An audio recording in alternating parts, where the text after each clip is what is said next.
hello there everyone, and welcome to GuildGab episode 94. This is a show all about Guild Wars 2, and today is the big day, guys. We are talking about the Path of Fire story. All the story spoilers, everything beginning to end, we're going to talk about it today. And I'm here with my wonderful co-hosts, MMOINKS, RPG Alex, and CorvusPlays. Snape kills Voldemort. Oh my god. Total story spoilers. Not that story. Not that story. Not that story. The one with Balthazar is one we're talking about. Balthazar? Balthazar? Balthazar? Balthazar. Balthazar. Balthazar. He did have a pretty cool voice, I have to say. He did. He had a very nice voice. So I guess we'll start. Let's start real quick with an overall, even though I think I know where we all stand. Overall, 1 to 10, how was the story? Inks? 1 to 10. Worst story ever. No, I think it was a solid 8 or 9, easily for me. Alex? I'm gonna say 7. Ooh, wow. He's had a week or two to mull. I'm gonna this. say. Bear in mind, let's remember that 5 is an average score, so 7 is actually above average. Yeah, it's so actually 7 is actually pretty damn good. I'm gonna go back to Hot and see what you rated Heart of Thorns. Probably 7 as well. I rated Heart of Thorns bullshit out of 10. So. Aw, hey, Corvus, what do you think? I'm actually gonna say what Ink said, though I will say that I think it's like the best story that Guild Wars has ever seen. Easy. So like in a Guild Wars kind of rating system, it's 10 out of 10. But I think overall, probably an 8 or a 9, yeah, for sure. Mm-hmm. I'd agree with that. I would give it a solid 9. I mean, I feel like the things that I didn't like about it are kind of nitpicky. Like, it's like if I had to find something wrong with it, I could, but it's like I would really have to, look. So. Yeah.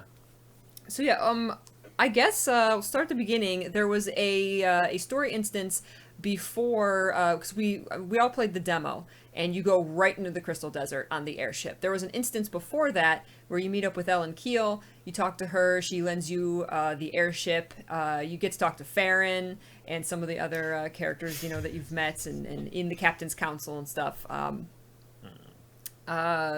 thought that was a good instance. It was like it was the prologue, but it was kind of like this, like I got excited because I was like, we're going to the desert, like, it's setting it up. I'm like, I have a whole expansion ahead of me. Like I got excited because we're going. Yeah, it was cool to see Keel again, because she's been away for a little while, hasn't she? For someone who's been sort of someone quite central to how the Living World has played out. Yeah.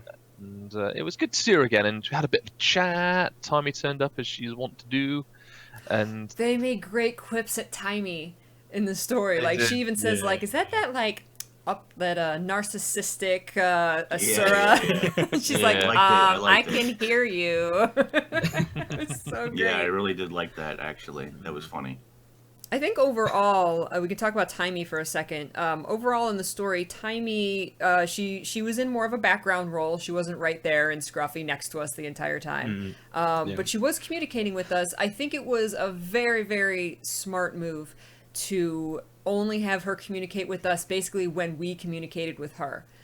There was one story instance where she was an integral part of it, and we went down into the Forgotten Lair, and she said that we were closer to a ley line, so she had a strong connection there. Yeah. So they did try and they did put lore in place to explain why we could and couldn't communicate with her, which I thought was really the most nice. Important thing is she didn't just show up out of freaking nowhere and just be like, save the day. Hey, Commander.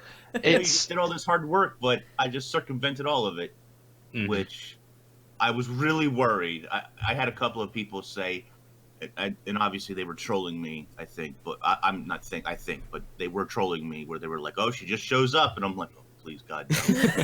Please, no. Whatever happens, please don't make her just randomly show up. You're worrying about it like every story instance, looking over your shoulder. Oh, God, she's going to show up. Going to be the instance. Like, does Timey somehow reach into the underworld to come get me? Like, the the thing is, what's kind of cool is that they've managed to find a situation with Timey that I'm actually relatively happy with. I think by and large, Timey is by far and away the weakest aspect of the writing when it comes to any part of Guild Wars 2. But having her exist in the talking, like officially in the talking head capacity that she's been for the last year and a half or something, because that's the thing, she's not Deus Ex Machina because she doesn't alter the plot in any way. She's just a talking head. Yeah. Something like Balthazar's machine would be Deus Ex Machina. It just puts the dragons to sleep because, and having her incorporate that role of, it's like, did you ever watch Quantum Leap? Where like Al would turn up and he'd just be like, "Hey Sam, you gotta do absolutely. this, otherwise you can't She's jump." Al. She's Al. Yeah, she's Al from Quantum A Leap. little portal opens and her and Scruffy pop through and say, "Hey, Commander." Yeah. Yeah. Thankfully that wasn't the case, and which was really great. This part I really liked. If you and I didn't do this for every story step because some of them like jump like one into the other, but if you check in with her regularly, even when they don't tell you to. She has extra lore dialogue. Yeah, she is actually. And at the very end, to like fast forward a lot, but not spoil too much, but at the very end, when you go from the second to last story instance to the epilogue, if you check in with her in between those two story steps, you actually you hear Flunt instead of Tiny. Yeah, you do. Oh, yeah. Which was really great, because I almost didn't check in. I almost forgot to. But if you go to the first, like the one near Amnoon as well, after you finish the story, she's there. She's arrived. She's standing on top of like the pyramid thing, and she does this prank call to Flunt. That's when it sets up Flunt. Yeah, you can do the Flunt thing afterwards. Yeah, after you're done with the story, she's on top of one of the pyramids. You talk to her. That's where she sets up the prank. She actually calls him, like pretends to be a char. And then he all is panicking. It's a really cute little sequence. And then every time you call on one of those Wi-Fi points, I call them tiny Wi-Fi points. Wi-Fi. Then Flunt answers. It's pretty. Oh well, this happens before that. Okay, I probably missed that. Then the reason is like she's left to come to she left to right. right, and so then he's left with it. He's like, "What is this? I told the progenies to not leave their stuff around or something." Oh, see, I missed that. I didn't check in with her unless it was like obvious, like, you know, oh, we need to check on how Aureen's doing because she's keeping tabs on Aureen. So you know, so I that's the thing. There was a lot of optional things that you could do to get more lore, and it wasn't just like, okay, run around and find out what you can interact with. Like, it's right there in your story star. Like when you have the memory crystals from Vlast, like there are a ton of those crystals, and you only have to find maybe like 5 of them to progress, but there's, I don't know, like 10 of them. And so something like that. You have the option for a lot more lore, and they did that a lot. If you complete it, you get the full memory crystal, and then like 90% of the dialogue in that is brand new as well. It's not just like an amalgamation. Really? I had no idea. It's all so it's like Vlast talking. Oh, I love Vlast's voice. It's so good. It's good. The lore in that is amazing as well. But I've got to say, never accidentally double click it, because it goes on for ages and replay. It's great to kind of like have it in the background while you're trying to chill out. And it's like, yes, the dragons. But I've got to say, overall, I think Timey's writing was the strongest it's been, and the way that they used her much more sparingly this time actually suited me down to ground. I didn't find her interaction, aside from there was one instance that I can't remember what it was. There was one interaction that I had with Timey that just took me out of the story completely. But aside from that, I thought it was really. I thought that they dealt with it quite well. It felt to me like they just listened to feedback from season 3. Like really, they knew people liked her character. A lot of people find her really funny and cute and everything else. But the main feedback is that she just seems like she's a plot device that, oh, we don't really know how to explain anything, so we'll just get her to come in and kind of fix it all and give us an answer straight away. So by stripping her of that kind of role and letting her be there, you know, making her jokes, it kind of makes everyone happy. So that was really good to see. I didn't find her annoying at all at any point during the story this time. There's, and I know lots of people love Timey. I am not one of them, generally speaking. No way. And there's a couple of different smaller reasons that add up to a bigger reason. And one of them is Timey in season 3 and before then, the voice actress, and this isn't really a slight on the voice actress necessarily, but it's the way that it's delivered. She has this way of talking where she starts off talking normal and it ends in shouting. So it's like, hey, Commander, how you doing? That's nice. I'm glad you're fine. I'm fine as well. You gotta come to the Dragon Lab. It's so amazing. Yeah. And it's just like, I don't know, like those moments, and they would happen at the beginning of like every story where I would just be like, Okay. But they didn't, with the exception of 1 or 2 moments, they didn't do that with Path of Fire. Yeah. She wasn't too crazy out of control. She was like a normal character for me. And I wasn't so scared. I wasn't so irritated when I heard from her. Like I would call her to say, hey, this is what's happening. What's going on there? And you got feedback. And then of course there was a couple of jokes. And no, Timey is not a kid, guys. Stop with the Timey as a kid. She's officially a teenager, and therefore. First of all, yeah, she's now like. Well, she's 16. She's big in that final story instance. When she's standing there, like I have a human, and she's like half my size. I'm like, you're huge, girl. She's fully grown. She's grown a lot. Like people compared pictures of her from. Oh, if you go back and play episode 1, she's teeny weeny tiny. Yeah. So that means she is primed to be bumped off in season 4. I think what she is she won't. kind of an emotional edge. I think know. something needs to happen to her that causes kind of some emotional development. Sorry, I thought you were going to say that could cause her injury. I was like, are we going to make her more disabled? I mean, yeah, that would do it though. Well, I think there's some interesting She becomes stories a untapped cyborg. yet with Timey. Such as like, who were her parents or what is her legacy? Yeah. You know, that's for a lot of characters. That's a big important point. Is what is their legacy, right? Who are their parents? I wonder Who if are though Casimir's parents? Who were Rox's warband? Who is, you know what I mean? That's an important part for a lot of characters. And Timey, we don't really know. So Yeah. you know, that's she does like kind of important. not fit because of that. Like she doesn't have the same, like even Bram, like which everyone hates right now, like still has kind of an emotional connection you can make with him to kind of understand the character a bit. Timey doesn't at the moment. She doesn't have the depth for anybody to need to do that, but she just doesn't have any kind of path towards that either. Right. Well, and the point was that Rox had made back in, was it season 2? And they're all orphans, right? Yeah. We're Orphans Watch, not Dragons Watch, and so we're all orphans in some way, shape, or form. But anyway, yeah, I don't know. I thought Timey's character was a lot more well done. I actually liked the jokes that they used with her worked in the places that they put them in instead of being like inappropriate in some places where they were in season 3. Not just with Timey, but with other characters as well. That's kind of what I meant earlier. There was one point in the story where it was probably somewhere, it's probably about halfway through Act 2, where there was a jokey bit with Timey, and it just threw me out of the story completely. And I was like, oh, but we were being serious because there were dead people happening. So you know, what gives? But do you like?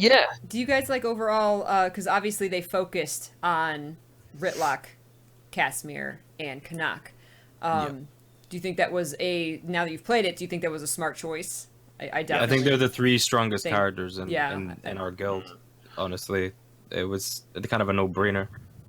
Although I don't really feel like Canuck developed that much. No, he was there to be Canuck. Does he need to though? Because maybe not. He's already so good.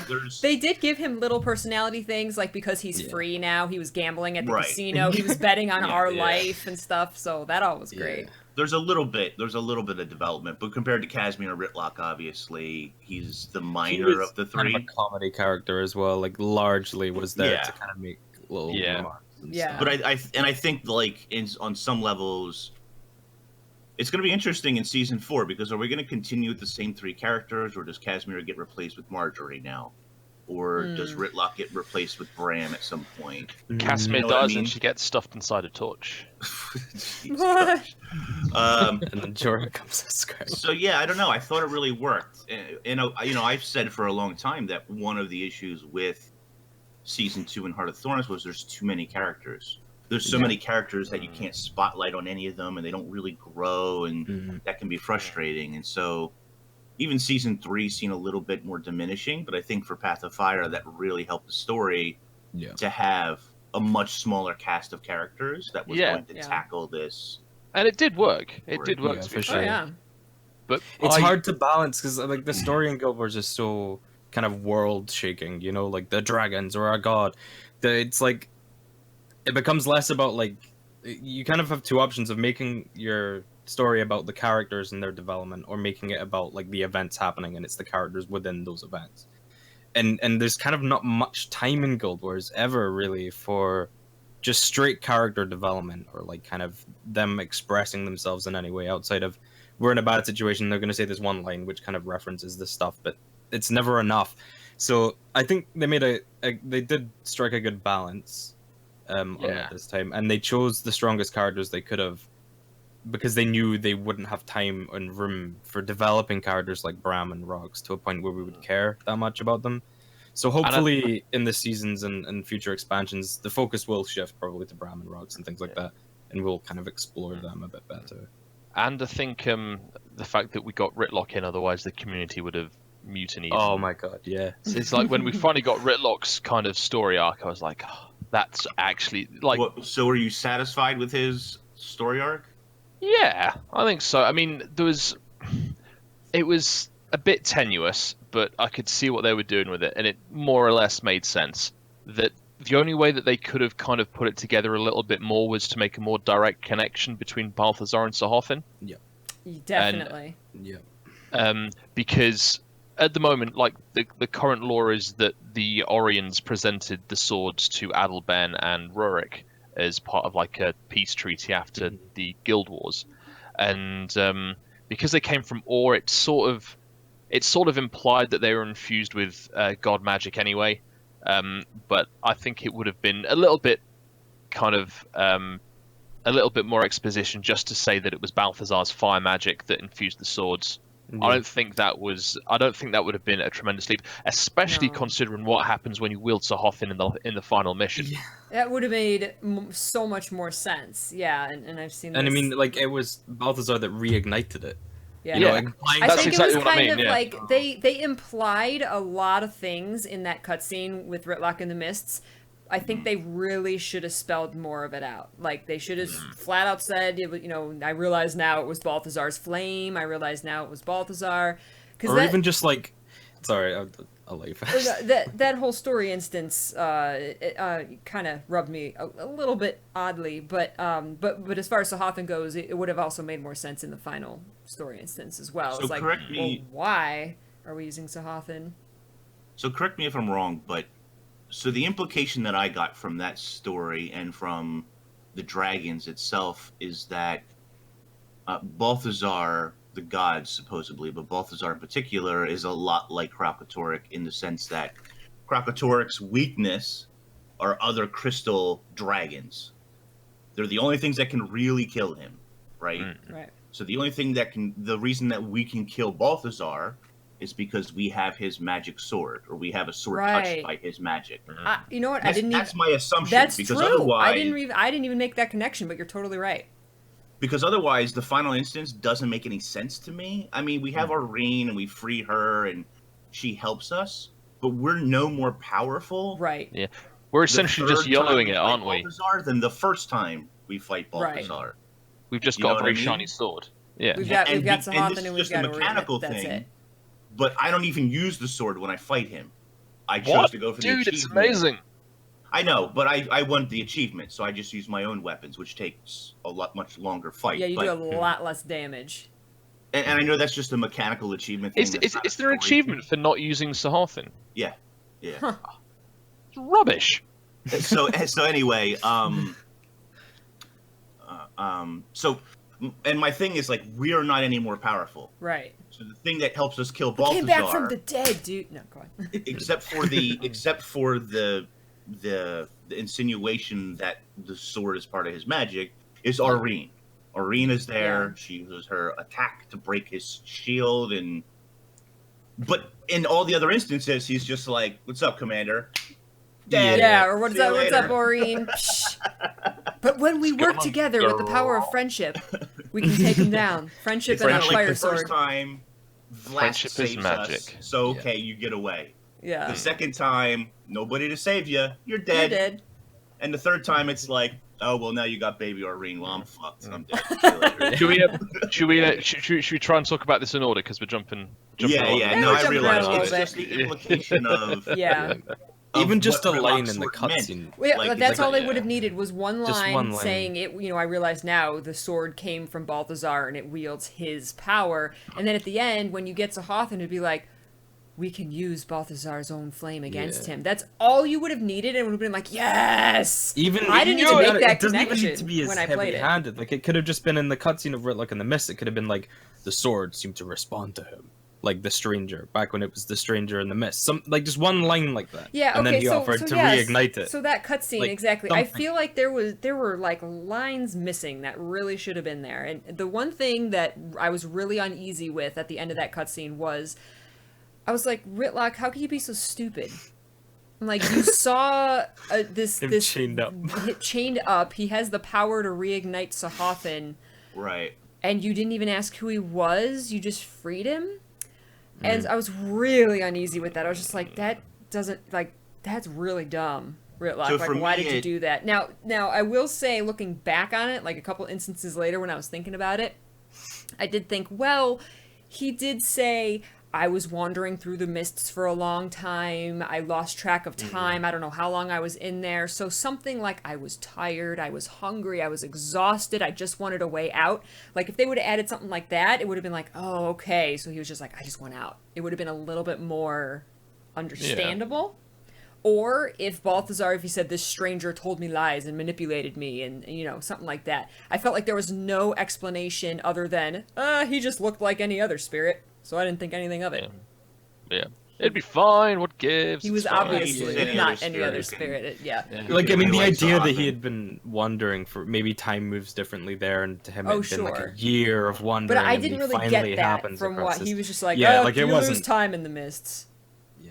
Like, But then it's Okay. Ritlock, he just kind of marches in and sees Yeah. an advantage to take. Well, and he also has a strong, and we don't even know the story behind that. That's an even older story than the Mist story. But how did he come by Sahathan to begin with? right. And I think there's a bit of there's a small disconnection in the sense that to me that instance was okay. It was normal Ritlock because in the books, it sets his character up to covet this weapon. Yeah.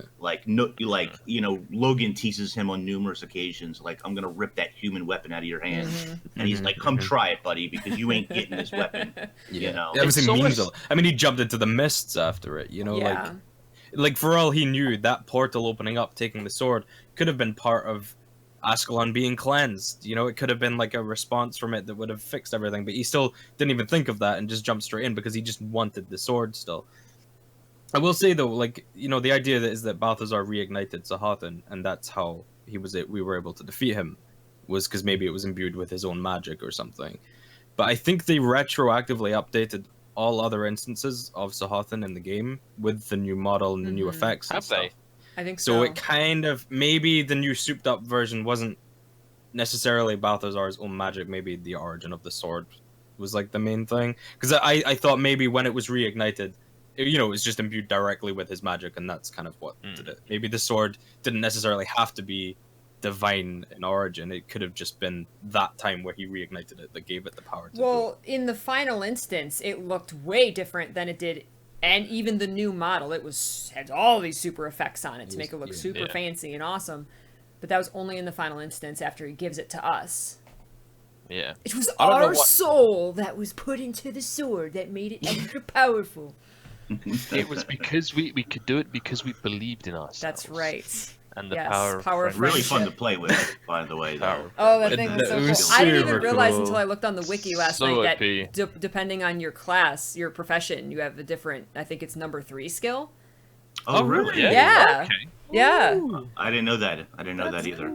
I didn't know That's that. interesting. I have to check that out. But going back to Ritlock's story, so I did really enjoy that part.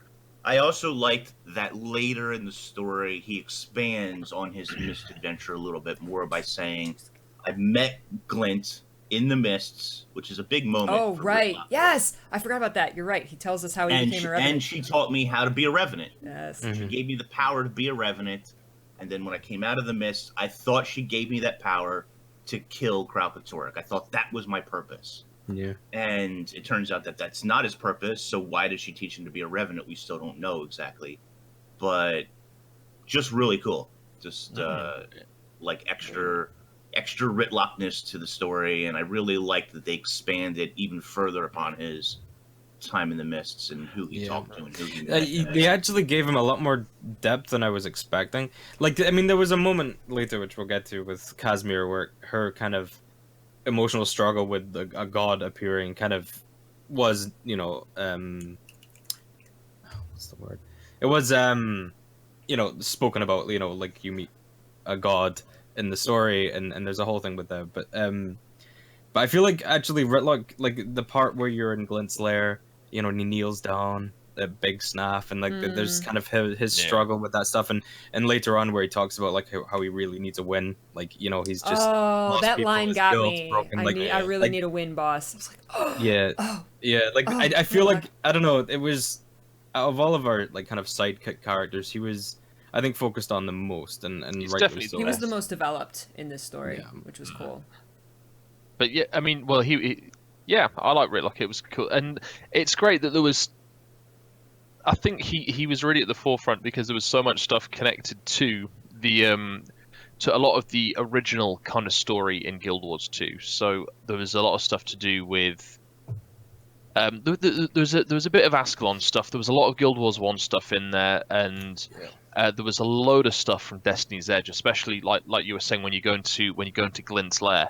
And you find the remains of Big Snaff and the spear as well. The spear, which was super cool. The spear that was supposed to kill Kralkatorrik, and it was like, it's here because Logan done messed up, isn't it? Yeah, thanks, Logan. But it's fine. We're over that. You kind of have to make that decision to destroy it, even though you don't have a choice. You have to destroy it to go on. But it's like you know, I had that moment like, should we destroy this? Well, it's funny. It's funny. When I was playing it, Ritlock's like, this is a mistake, I'm telling you. Yeah, like, I agree, Ritlock, this is a mistake. But here we go. So after we meet up with Tone, we go on a bit of a wander. We say hi to some people. Here's the thing.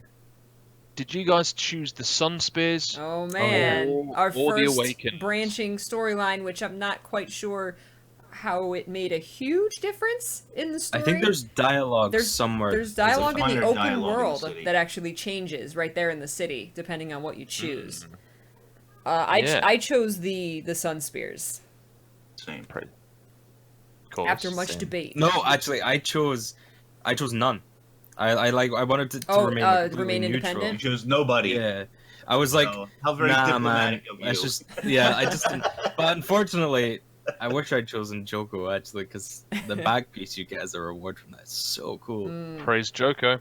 You can play it again to get the other back pieces. That's what I'm going to do. Yeah. But I just figured, I don't know, because they obviously wanted to make the decision balanced, so you had different NPCs talking about different things. Yeah.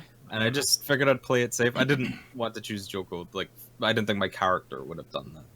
There's a great... Alex, who did you choose? Who do you think? Did you choose Joko? Of course I chose Joko. Praise Joko. Praise Joko, you buy.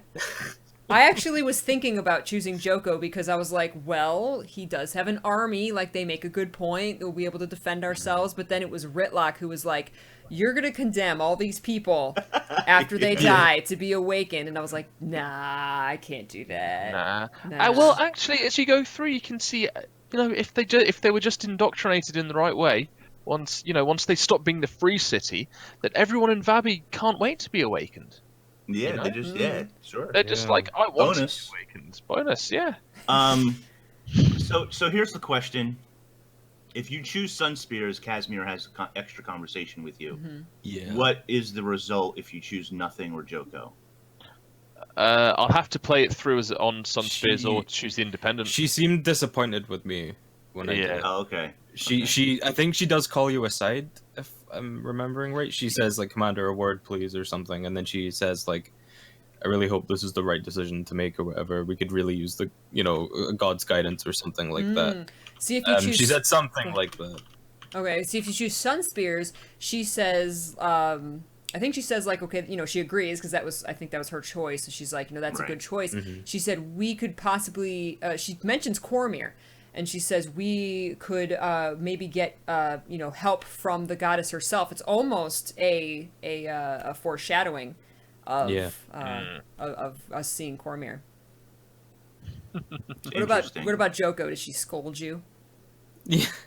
Yeah, like, what the hell is the reaction? Do you remember, Alex? What... She's not happy. I don't think anyone's particularly happy except the guy who's the like, one praise guy who's Joko. like, yeah, Joko. Yeah. But yeah, I mean, you know, you buy off the army of the dead. It happened in Lord of the Rings, you know. Get with the program. What was really funny was I came out of that instance, and immediately there was two people talking in the corner. And the one lady says, "Oh, we're flying the Sun Spear banner now. Isn't that great?" And the other lady is like, she starts complaining about whatever. And the first lady says, "But I thought that's what you wanted. You said they weren't doing anything. Now they made a decision." And she complains some more, and she says, "Ugh, it doesn't matter what they choose. You just wouldn't be happy, or you'll never be happy," or something like that. And I was like, that's a pretty funny nod. People need to be told what the Fiddler. Jesus. Does it change stuff like banners around Amnoon or anything? Yeah, I think it does. Is there like a graphical? That's cool. It It's changes like a different banner. And when you get to the end of the story too, or even when you revisit, there's some native dialogue depending on what you chose, either Sun Spear, Joko, or whatever. That's cool. I think it changes NPCs. Like if you choose Joko, I think there's more Awakened that are like around Amnoon or something. I heard. I don't know if that's true or not, but I thought that's like a really cool detail. Like traditionally in Guild Wars, choices have been kind of not that important. Yeah, and I mean this isn't either really, but like it's cool they followed up on it in like a bunch of ways. Well, actually, what's really interesting is just what you're saying about the decisions. I've been playing through the original story, the Zaitan story, with Claire, and we started doing the bit between the Battle of Fort Trinity and Victory or Death, and the choices that she'd made, I'd seen nothing of that before. So there were like 8 or 9 story instances that were brand new to me and I'd not seen them before. So I was just like, and she was like, and she was asking me, like, so what happens next here? She was like, I don't know, I've never seen this before. That's so cool. That's really cool. But yeah, it's like I chose Joko because I was like, look, you know, he's not popular, but he gets the job done, which, you know, sounds like fair enough. But what was while we're on Joko, he was also my biggest disappointment in the game. I've heard that a lot. I thought he was going to have a much bigger role than he did. Yeah. It's not that. It's not the role that he had. I thought it was sort of fitting for him being a bit of a general pain in the arse that he'd accidentally managed to get himself caught in Balthazar's trap, and I was like, ah. But the voice actor was completely wrong. The voice actor was completely wrong for him. Is that because of a Guild Wars 1 thing? No, if you ever played Elder Scrolls Online, there's the bit where you escape from Cold Harbor at the beginning, and you meet this character called Cadwell that's voiced by John Cleese, and it's essentially this elf that's been trapped in a plane of oblivion for thousands of years, and he's wearing like a chamber pot on his head and just talks very well spoken English gibberish. He just reminded me of Cadwell and like this kind of character that was there for comedic effect, and not Palawa Joko, the Scourge of the Desolation. You know, it was like I liked him. I thought he was funny, and I liked the kind of personality thing. But you are right. I was expecting something that was a bit more. I was expecting kind of impressive, like a really like powerful kind of seeming character. I really liked him, but it was like this other side than I was expecting. It reminded me of Mad King Thorn, honestly. That too. And the thing was, I wanted him to have like almost like a black metal-y voice. They should have got muted.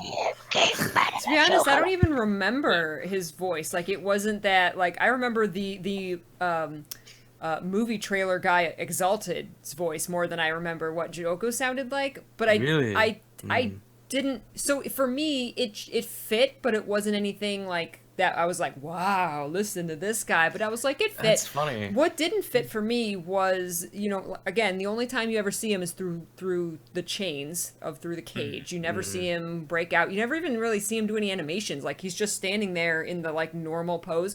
What would have made him so much better is not only if they made his model bigger, like to fill that cage, but if he was actually hanging onto the bars and while he's talking to you, like kind of like, you know, like shaking him, like let me out of here. Like, how much more imposing would that have been cool.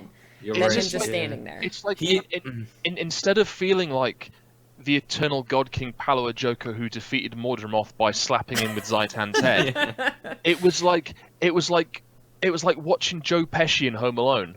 You know, he reminded me of one of the Wet Bandits, and I was like, "Come on, man!" Really? I don't know. I didn't really get that from him. He was like a Christmas movie villain.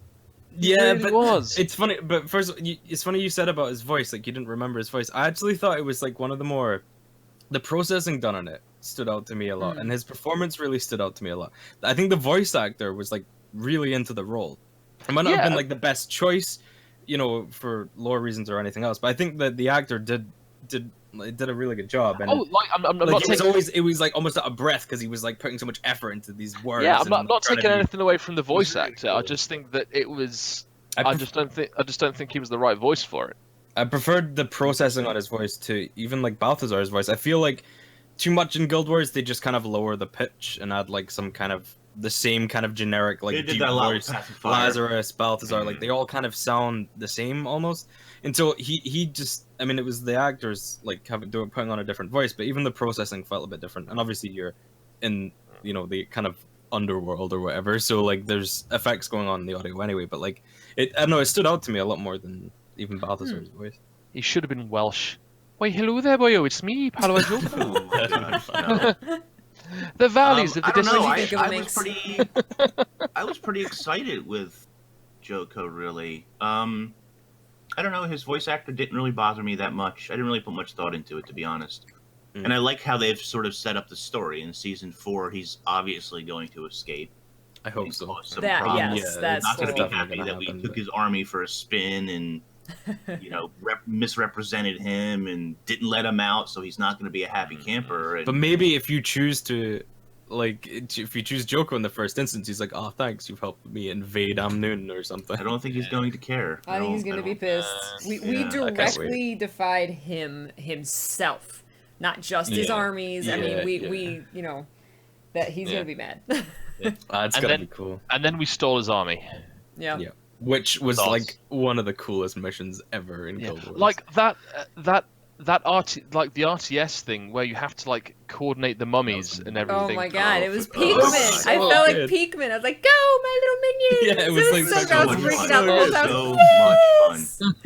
fun. I actually got wrecked on the last boss because I didn't realize right away that you need to switch them. As he switches, you need to switch them from melee to range. Yeah.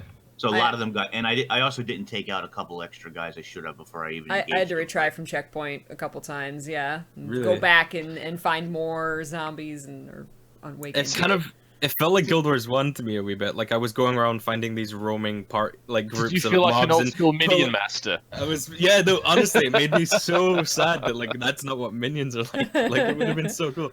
And like, it reminded me of Guild Wars 1 loads, finding these roaming groups and pulling them and, you know, taking them out like one by one and then finally getting to the last, you know. They all died and I had to just solo the boss, but like, you know, it was cool.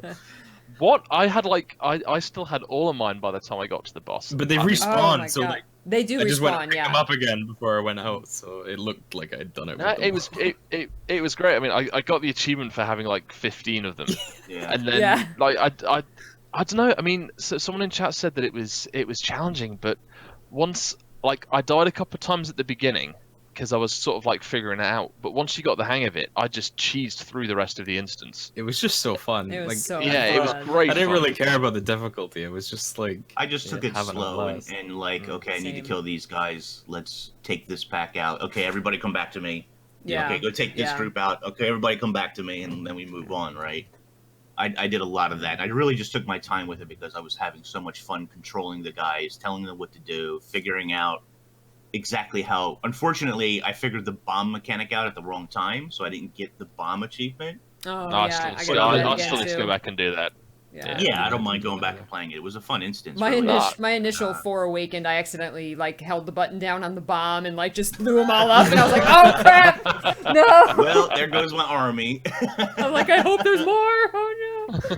Well, and it's funny too because there was an achievement for not switching to your weapons. Yeah, Oh, I got really? that as well. I got down to having like one zombie or one mummy, and I was like, well, I could switch to my weapons and just win and move on, but no, I refuse. Jeez. Speaking of while we're sort of talking about difficulty, there's an encounter which is seems to be triggering half the community at the moment. Oh my god. It's the Eater of Souls. My God. And I would like to say, I was like, what the hell is wrong with you all? You got it first try, had no problem, Alex? I died once or twice to figure out the mechanics, but you What know, profession were you using? Soul Beast. Soul Beast. I So- didn't die once, Alex. So that means I'm better than you. Ooh. But what was your elite skill Flesh Golem? No, I didn't do Oh any wait, intended Alex, mechanics. you cheesed it. You told us this last week off the show. I did, You yeah. totally Corvus cheesed it, or who cheesed? Somebody. I cheesed the hell. Corvus I'm- super cheesed it. Yeah. I may have switched to Bear and tanked it, and then Right. just Well, viewed it with I distance. did even better than that because he steals your health, right? And can max his health back up, just with his lifesteal thing. But he doesn't do it if you're in down state. And Necro down state steals life. So I went from 100% to 0 with me just lying down in down state. And as soon as I would nearly rally, Oh my god. I would like Stop because you get health back when you attack, don't you? So I just stayed in down state, got him from 100% to 0, and I was like, no big deal. I was like, maybe this is kind of a mechanic because we're in like the underworld, and maybe it's that's like what a cool I thought thing. too. And you're supposed to defeat him in down state, but no, I just No, cheesed the hell up. just Necro. Because the season 3 mastery, Necro's the OP. signet thing, you don't lose health either.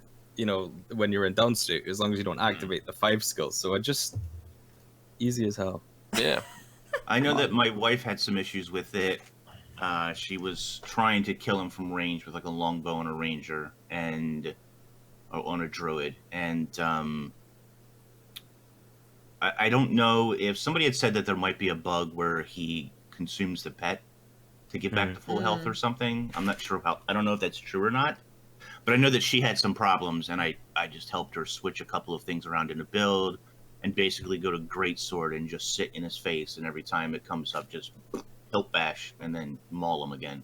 Yeah. So you just take him down. I played a Revenant, so I just camped staff and put my hammers on and just sat there until he was dead. And anytime a CC bar came up, staff 5 dealt with, Yeah. I know some people he were saying breaks really easily as well. with the dodging. Oh, yeah. You got to be fast with the break. So you do. fast. Oh my god. But he's also predictable in when he's going to do it, so you can kind of say, okay, he just did this attack. I need to start charging my CC because it's going to happen in half a second. That's sort of how I did it, but I also had Revenant has a lot of CC on staff, so it's really not an issue for them necessarily. Yeah.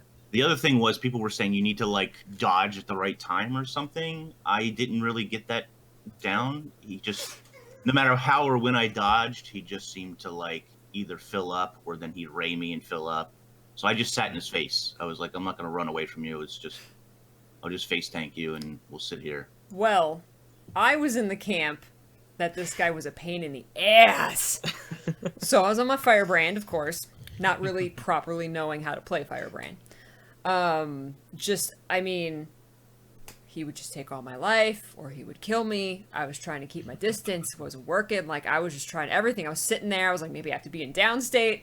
Maybe there's some kind of trick to this. And then I realized, okay, he has a break bar right before he does his Soul Eater attack. So I put on all my CCs. It still wasn't fast enough for me, because none of the breaks that I had on that I usually use killed the break bar in one hit. So I tried that. It wasn't fast enough. I tried to get away from him. I switched over to Dragon Hunter, got away from him, tried to longbow him. He does some kind of leap or something to close the gap, so I couldn't stay far enough away from him. And it got to the point I was just trying and getting frustrated. And this is, by the way, this boss is at the end of like an hour-long instance. So you're already like, oh my god, I've been in here forever. And then I can't get past this boss. So I got to the point where my pants were broken, my chest was broken, my gloves were broken. Like my character's sitting there half naked, and you can't open your inventory. Your inventory is not available to you, right. And there's nothing to repair. So I'm like, I'm going to get to the point, if all my armor's broken, that I cannot defeat this guy, even if I get the right tactic down. So I broke my internet silence, and I went to the forum, because I was like, I don't know how to defeat this guy. I've tried to defeat it by myself. And so what ended up working for me was, they said one tactic is do super high DPS, which Dragon Hunter is very good at. So I put on all my DPS stuff. And they said when you see the AoE circle on the ground, which is when the break bar is gonna appear and he's gonna do his attack, either dodge away twice, and then Dragon Hunter also has like its F2, and so you can just get very, very far away until he's done doing that, and then you jump back in and DPS him, and you keep doing that. And then also Guardian Shield 5 is a one hit, breaks that bar. So I did that once, that break worked. The rest of the times I double dodged away, and then I DPS'd them, and it only took like 3 times, and it was super easy. So once I got that tactic down, I did it no problem. But until then, it was impossible for me. Ugh, so frustrating. Hey, buddy. Oh. Fiddler did not care for the Eater of Souls. Interestingly, he is reskin of Mouth of Zaitan. Yeah. Is just a blue mouth of Zaitan. That was such a shame to see. Yeah. I was like, because they build it up like there's the beast that's gonna get you and stuff, and then you get there, and I was like, oh, it's you. I expected a like Shadow Behemoth or Shadow Beast or like the something that you would see in the Underworld in Guild Wars 1, or the Fisher of Woe. I expected something like that, but yeah, like I didn't have any. I mean, I'm playing a Revenant who is already. I don't know. If anybody else played a Revenant, let me know how you guys felt for the story. There was a lot of fights in general. I could just cheese out with Chalice Hammers. I mean, I can literally just turn the hammers on and sit there. I'm like, okay, I'll be back in a minute. Let me know when the fight's done. Well, hammers do a slight bit of CC as well, so you can grind down his break bar with the hammers as well. But with Dragon Hunt, you should have like Bane Signet's CC, and Dragon's Maw is pretty hefty as well. Yeah, Dragon's Maw probably would have done it too. Yeah. I wonder if there's some lore reason as to why it's like a Mouth of Zaitan. Maybe it's probably what they chose. Eater. Yeah, I don't think. Yeah, he's got a giant mouth in his belly, and it's like because if it's like a creature type, then it kind of maybe Zaitan rose one up and made it the mouth. Yeah. Anyway, should we talk a little bit about the development that gets us there? The fight in the Desert Highlands beforehand, the fact that you try to take on Balthazar, who constantly slaps you down to the ground and is like, come on, get up. He every time you fight him, he kind of just acts like, I'll fight you because it's fun. He's like, I'm not even trying. And then I just, like you said, snap my fingers and you're down. Yeah. And he's like, get up. And then he finally decides to actually murderize you. And then we see all 30 seconds of Vlast. Yeah. For the game. Oh yeah, that happens. So for the first one. Yeah. Yeah. So how do we feel about Vlast's cameo? I loved it. I was really sad. Man, I was sad for at least 2 or 3 more episodes after Vlast died, where I was just like, I'm playing through that whole instance because you do that, and then I went and got my bunny, and then I'm continuing on getting all Vlast crystals. And I was just like, man, I hate this. Why'd you kill Vlast? I was so salty for the entire episode. Salty because they killed Vlast specifically, or because he died so quickly, right after we saw him? He died so quickly. Yeah. It's funny because an episode or 2 before, when you hear about Vlast, and it's like, oh, the heralds called him Gleam, but his real name is actually Vlast, which is a little strange, but not really strange. It's just whatever. It's his real name. Yeah. I thought that was really cool, and I'm like, well, I already know, number 1, he ain't making it to the end of Path of Fire. He's dead. He's just not gonna... but the fact that he literally dies like the first time I see him, because like for me, I'm running up to get towards Balthazar, and you see him walking, and he kind of shoots Vlast out of the sky, but Vlast hops up. The animation of him crawling up onto that was really good. And I'm like, I'm coming, Vlast, hold on, here I come. And then you get there, and he's all chained down and everything, and you're fighting. I'm doing like no damage. Balthazar is not killing or hurting me, but I'm doing like no damage to him, like very little. And then he locks you down, or he knocks you down, and Vlast saves you. And I'm like, no, you son of a... Oh, man. I was really like, you know... I really thought there was going to be a little bit longer. I wanted Irene and Big Brother to have a little bit of a reunion. And you don't really get that. They really tried to pull at your heartstrings throughout the story that they never got to meet, and Irene is all upset because she can feel that her brother died. I thought it was the best call like they could have done. Yeah, me too, actually. Which is weird because I've given ArenaNet a lot of crap for wasting good characters over season 3, but the way that, like, hey buddy, admittedly when Vlast kind of turned up and then took a sword for you, I was like, all right, that's a pretty baller move, dude, but you know, you're dead. And so I was like, oh, I was sort of wanted to talk to him and kind of check it out, but as you went round collecting the crystals, you learned so much more about his character and who he was and why he did what he was doing and how he'd been brought up. And then when you get the final one and you listen to that, it just expands more on about who Vlast was. And I actually think it was really, really well done, because I don't know whether or not, if I guess from a storytelling perspective, if we had like 2 good dragons and then killing one of them off while the other survived in like the final battle might have been a bit cheesy. I don't know. But it was, I don't know. Yeah, absolutely. I was kind of like, hey man, you can't kill Vlast. He's just turned up. But then you start to learn more about him, and that's not the end of his story. Yeah, that's what was so cool for me. It was like this like reverse characterization almost. Yeah, absolutely. And I think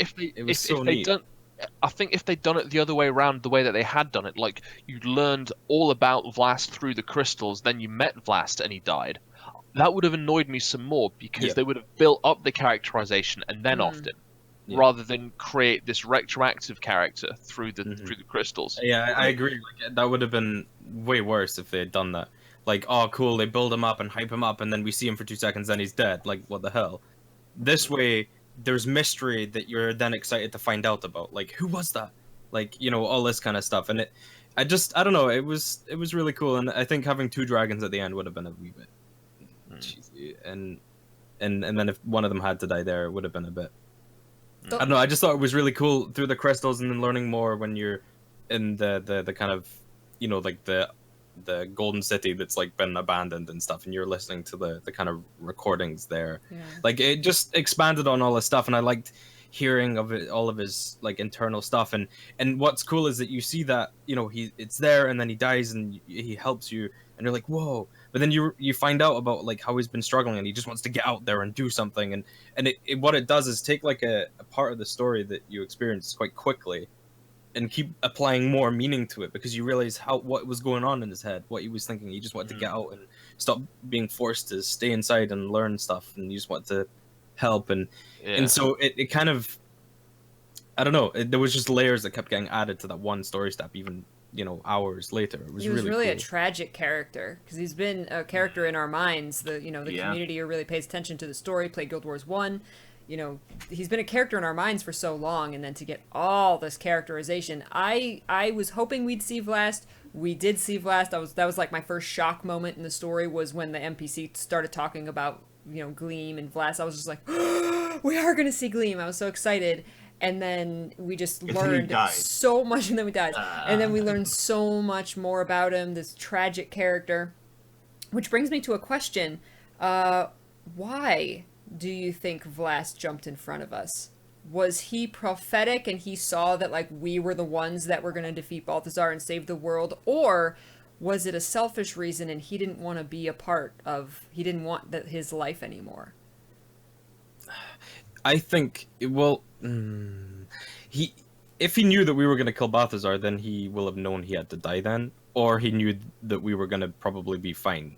So whether that was the reason he did it or not, but what's cool is in Glint's lair, later in the story, I think, you hear about how right before, you hear like a memory of hers right before, I think the Kralkatarric fight, and how she says like, it's strange, like I can't see beyond this point, you know, and I think maybe it must have been the same for him. You know, he must have been able to see in the future, but at that point he knew that there was nothing beyond that. And maybe that's how he knew he had to do it or something. There's an extra layer there too, because in one of the crystals, or maybe the other instance, I can't remember which, he actually knows that we are Aureen's champion. Oh, You have to remember that him and Aureen actually communicate via their minds, even though they've never actually met face to face. And it'll be interesting how much knowledge he's really sort of transferred and said to her, because it's clear there's at least a tiny bit of communication. Because he mentions that his champion never showed up. So he never had that essential bond. Yeah. And even the Exalted say, look, we screwed up with Vlast. We didn't socialize him properly. Yeah. So when he did get free to fly the skies like he wanted, he doesn't really care about the races. Like, Glint's big thing was that she empathized with the races of Tyria. She cared about them. Vlast didn't really care about the races of Tyria because he wasn't properly socialized growing up. Yeah. And so that leads to the question, Aureen has us, but are we really socializing her properly with the other denizens of Tyria? Right. I mean, she's still young yet, but, you know, that's certainly something to keep in mind going forward. But that kind of comes up, though, like, about, they kept him locked up, essentially, like, too much. And like you said, he just didn't care about anything. And there's that, I think it's in a recording or something in the kind of Forgotten City that was abandoned, that he says he basically says he's doing it for his mother. I think that was the one thing he did care about, was he knew that he had great power, great responsibility, and he respected his mother and her mission enough. That was the one thing that he respected. So that's why he did what he did. And Blast brings up one of the quotes from the memory crystals. He does say, "There's some kind of freedom in death, is there not?" Man, when I heard that, I was like, I was like, "Oh my god, did he just want to die? That like he wants the freedom because he was such a tortured character." Yeah. It's interesting too, because I wonder if, because I can see sort of an alternate reality where Vlast doesn't die right away, where he makes it to the end, and Aureen isn't necessarily introduced. And I'm wondering if they storyboarded both options out and seeing that Vlast dying is the better option here. While I didn't like it at the time that it happened, I think you grow to like it and appreciate it as you get the crystals and when you get into his lair that he grew up in, the old Exalted City, which is really cool. I mean, I love the old Exalted City. Even though it was small and it wasn't very large, you go down through a little hole, like Indiana Jones style, and you discover this lost city, and super cool. And the Exalted there has epic movie trailer voice. He does. Every time he spoke, it was just like, it was like, oh, in a world. It was like, oh my god. It's called Two Brothers. That's so good. So it's really cool. Yeah, really loved Vlast. I mean, I didn't love when they killed him at first, but I think you sort of grow into that. Yeah. The only thing... Go ahead. I was going to say, here's a question. So after Vlast dies, and he captures Aureen, like, hadn't he already started building the War Beast? So how did he manage to jam Aureen inside the War Beast How would he made more adjustments? How would he have been planning to jam Vlast into that War Beast when it was made for Aureen? No, I think it was made for Vlast. Well, it was still being constructed. I think. And then Vlast died, so then he said, all right, well, now construct it for Aureen, because she's the only one left. Yeah. Seeing little Aureen in there with her little wings, and I was like, I didn't get a good shot of her. I did try to look. It was very hard to see her. I really had to crane my camera to see her. Did you guys see? This is relevant. I think they data mined some unused cutscenes. Yeah, the one with Aureen in there was so obvious she was in there. Some people said they didn't even know that she was in there because you couldn't see her. There was a cutscene of it walking. It shows her very obviously in that cutscene. I wish they would have left that in. And you only sort of find out once you destroy the War Beast that you're like, oh she was in there. That's good. Yeah, that's good. I mean, I figured that she was in there the entire time. They sort of lead you to believe that's how he's going to harness her power. But yeah, I don't know. It was pretty interesting. I couldn't see her. I tried to like look a couple of times while I'm doing the fight. Yeah. But it's like, oh, I'm about to get hit. I need to stop looking off into space. And that's why I like those extra cutscenes, and I'm sad that they cut them because there were a few. There was a few times where you're getting attacked by every angle and doing all this, and you're worried about where should I stand and what should I do and what are the mechanics, and you don't have time to sit there and you know, get emotionally attached to Aurine's in there, and oh my god, we gotta save her. It's just like, oh nope, something's coming at me, gotta fight. I gotta fight. Yeah. Speaking of kind of, I just wanted to kind of dive back to, I think, how did you feel about the story mechanic of us dying? Oh my god, that I couldn't blew my mind. It was I loved it. So good. Like, because one of my biggest fears about this, I mean, and it's happened a few times, you know, because we've killed Zaitan and Mordremoth, but kind of more so I felt like with the fact that we were trying to kill a god, I was worried that it's like, we're the hero, there's this huge unimaginable power, and we just kind of kill it because we're the good guys. So the fact that they just gave us, like, you know, we died, so it's like, you're not that strong. I like, as a hero, being taught, like, like being shown that we're not very good. I like to fail. And strong. Right. Yeah. It puts fear in you, because it's like, you know, however you want to take the like lore of, okay, if your character dies and you retry from checkpoint, well, is it like, you know, you actually did die and then end of story? But no, because of a game perspective, we get to try again. But this is like, no, this is final. You actually die. There's no return to checkpoint. Like, it was just amazing. At the end of the story, at the very end, when I was just kind of like thinking back throughout the whole story, I was like, wait a minute, in Heart of Thorns, we had, like, all these big character deaths. There wasn't, like, there was Vlast, but, like, and obviously Balthazar, but, like, who else really died? And I was like, oh, wait, we died! That was the biggest character death of all! And it was just, it blew my mind. It was so amazing. I was just, like, my jaw was just dropping the entire time. Like, when I didn't quite at first realize exactly what happened, because I went black, and then I thought we were going to, like, wake up, like, you know, and Casimir's going, Commander, are you okay? You know, we went in and came in and saved you, and now you're, you know, resting. And, but when, you know, you see the character rise as a ghost, it took me a second, and it was like, whoa, we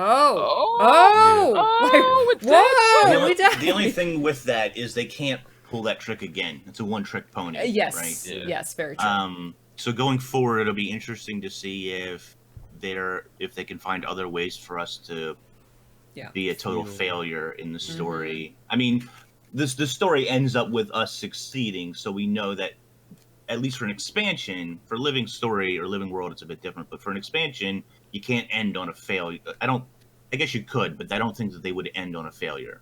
No. Can you imagine if Path of Fire is a longer beginning story, but just ends with Balthazar killing us? See you in season 4. You're dead. Yeah. Like on paper, it's like that's a cool thing because but it doesn't really plays work with the audience. But like it isn't a good choice. But I would love that personally. I'm like, yes, he died. That's awesome. What I thought was interesting though is that we wake up in like Grent's realm essentially, right? But you end up there regardless of race, and so I thought it was interesting because there's tiny ideas of where you go after you die as any of the races. But the humans are right, I guess. And what it was cool for me because I was like, maybe there's some truth to, you know, we say that the gods are maybe just powerful beings, but like there's very clearly some truth in that. Like we died and went to Grent's realm. I mean, I think like, it's regardless. And I wondered, I played around in my head of the idea of maybe because we were killed by a god, we went to like a god's place, or maybe, you know, so if we died by some other thing, we would end up somewhere else, or there's different things going on. But I just thought that was interesting, like the fact that you see like an Azura in that's true, but that place, we didn't go to the underworld. They said if your soul wouldn't have been shocked like that, that's why we went to this land of the lost or whatever it was called. It was like limbo, wasn't it? Right, it was limbo, exactly. So they said if you would have your soul wouldn't have, you know, lost its memory and have that much of a shock, you would have went straight to wherever and not been able to come back. So I totally see what you're saying though, Corvus, and that's extremely fascinating. But I think just lore-wise, you still could say we don't know what happens to Sylvari when they die. We don't know what happens to Asura when they die. I just thought it was interesting. Like, it's very interesting. I didn't even think of that because I played on a human. It made me go like, because it could have just been that the gods were just magic users. They were crazy powerful and were able to create realms for themselves, and they could summon people into them or whatever as they please. But like, we died just because we died, and we woke up there, you know. And Gwent wasn't there, so it wasn't like he summoned us into that.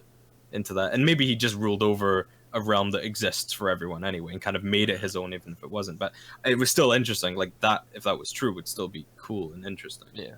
And new info. So I don't know. It's like that's what stood out to me straight away. Yeah.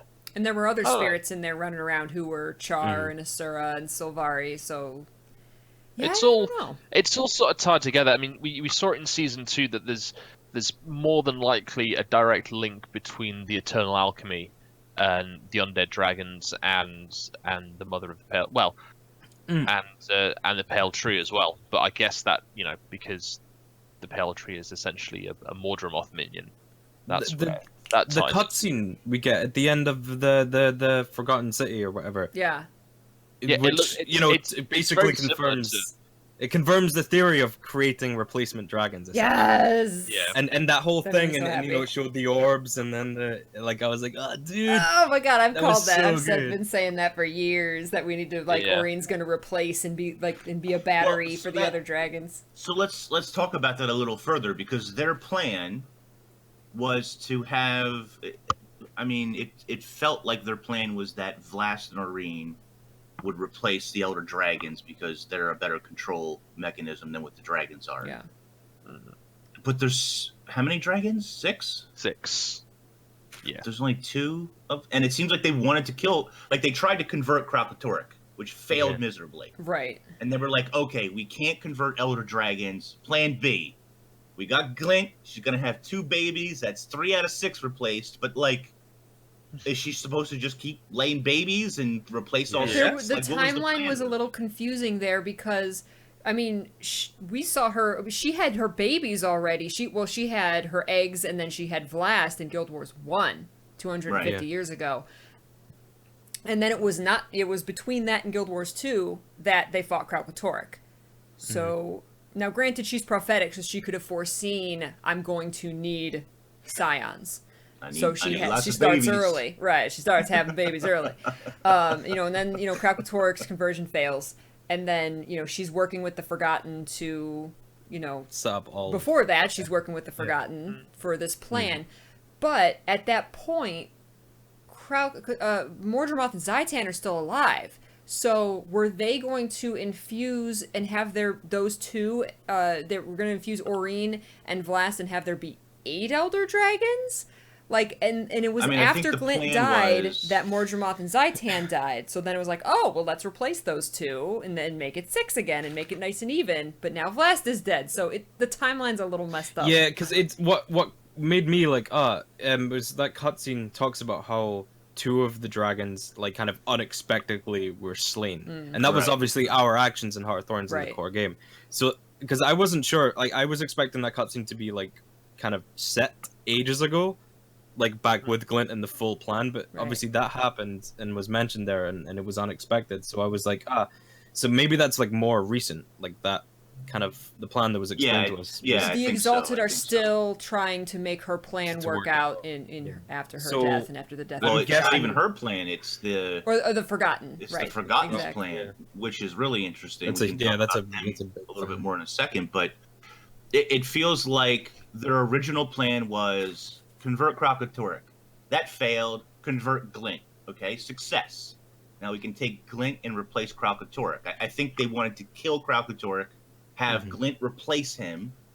Then, of course, she gets killed, so, whoops. Well, that's okay. We still have Vlast. We'll grow up Vlast. He can kill Kralkatorrik and replace him. But what about the other 5 dragons? Yeah. Like, they don't really. But then maybe upon what's the next step after that. Would their plan be then to like take lieutenants of the dragons or something and convert them? Because if they can't convert Zaitan, maybe they can convert like the mouth of Zaitan or Tequatl or something, and then use him to replace. Like my interpretation of it was that once you insert one of the scions, they'll regulate everything.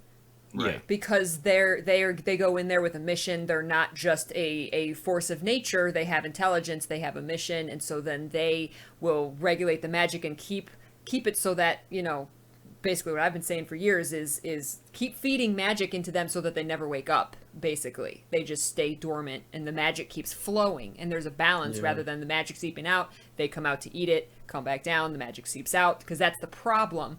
Is that they rise to eat the magic that seeps out of them. So my interpretation was that not all of the dragons have to be replaced or converted. You just have to insert a battery. Yeah. But I'm not sure why they were going to insert 2 of them. See, I thought about that for a second, but then because they were doing 2, I was like, maybe it is just a full replacement plan, right, for all of them. And then I was like, do we need 6? Can we just have 1 that does everything?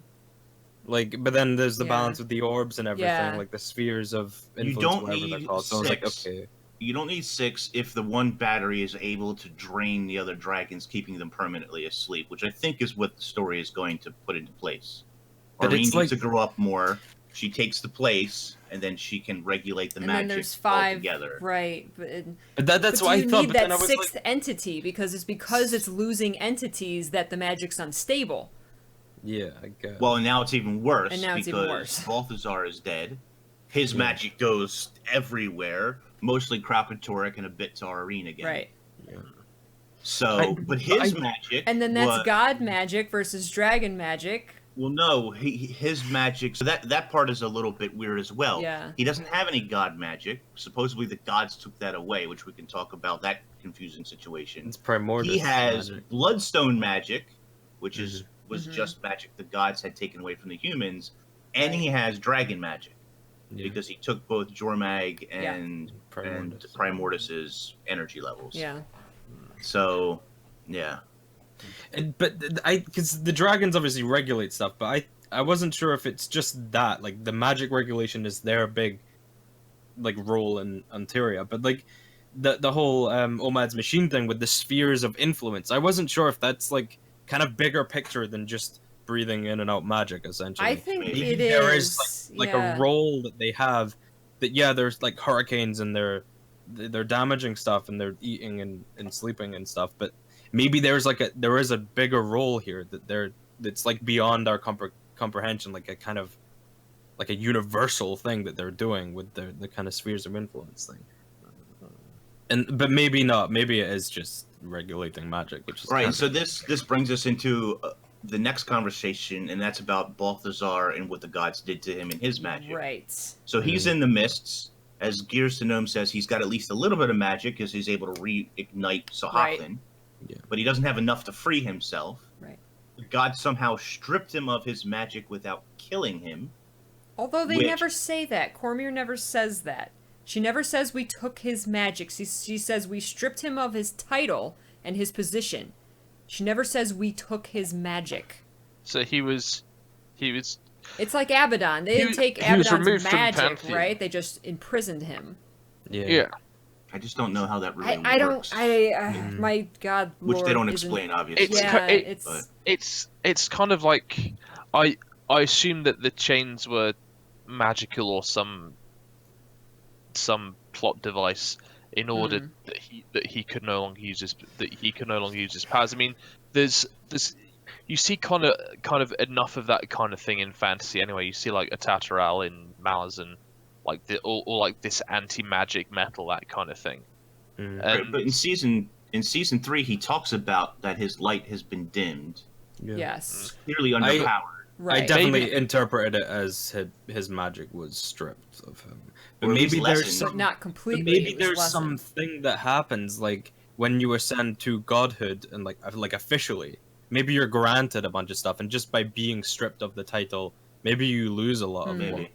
Because she even says he is not one of the 6 anymore. Yeah. And even Ritlock says, well, the 5, right? He makes a joke like, well, the 5 of you, there's no longer 6, right? But the gods made it seem like they needed a 6. Abaddon is killed.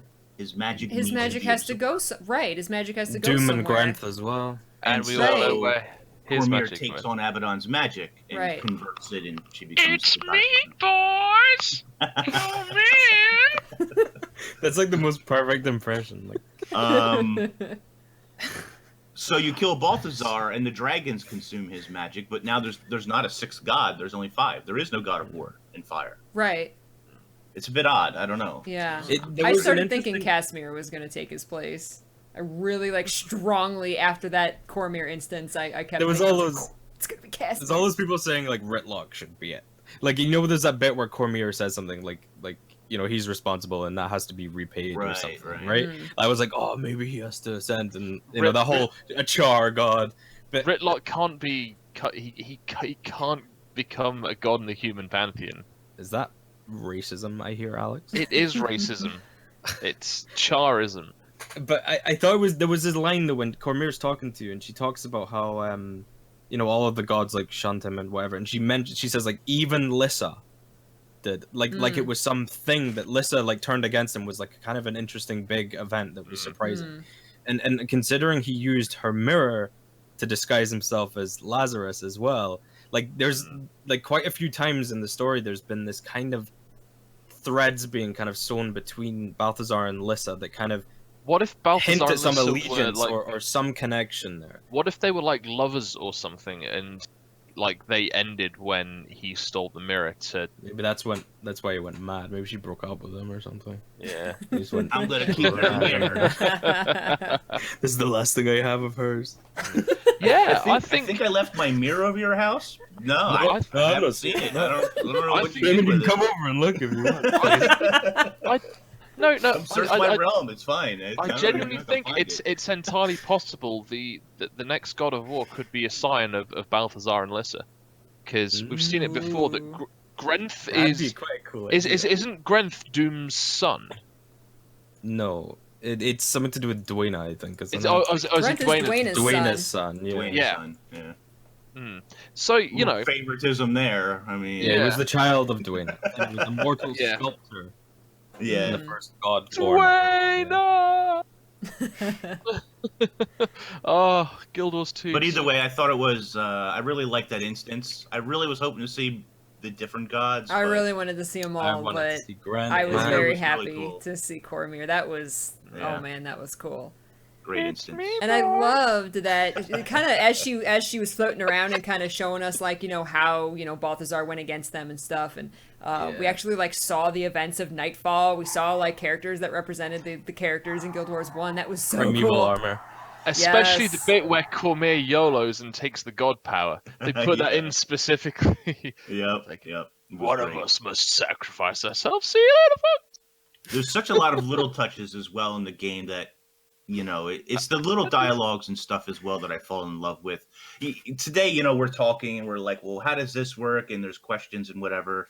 But, at one point I'm doing a video and I'm giving dialogue about my thoughts or whatever.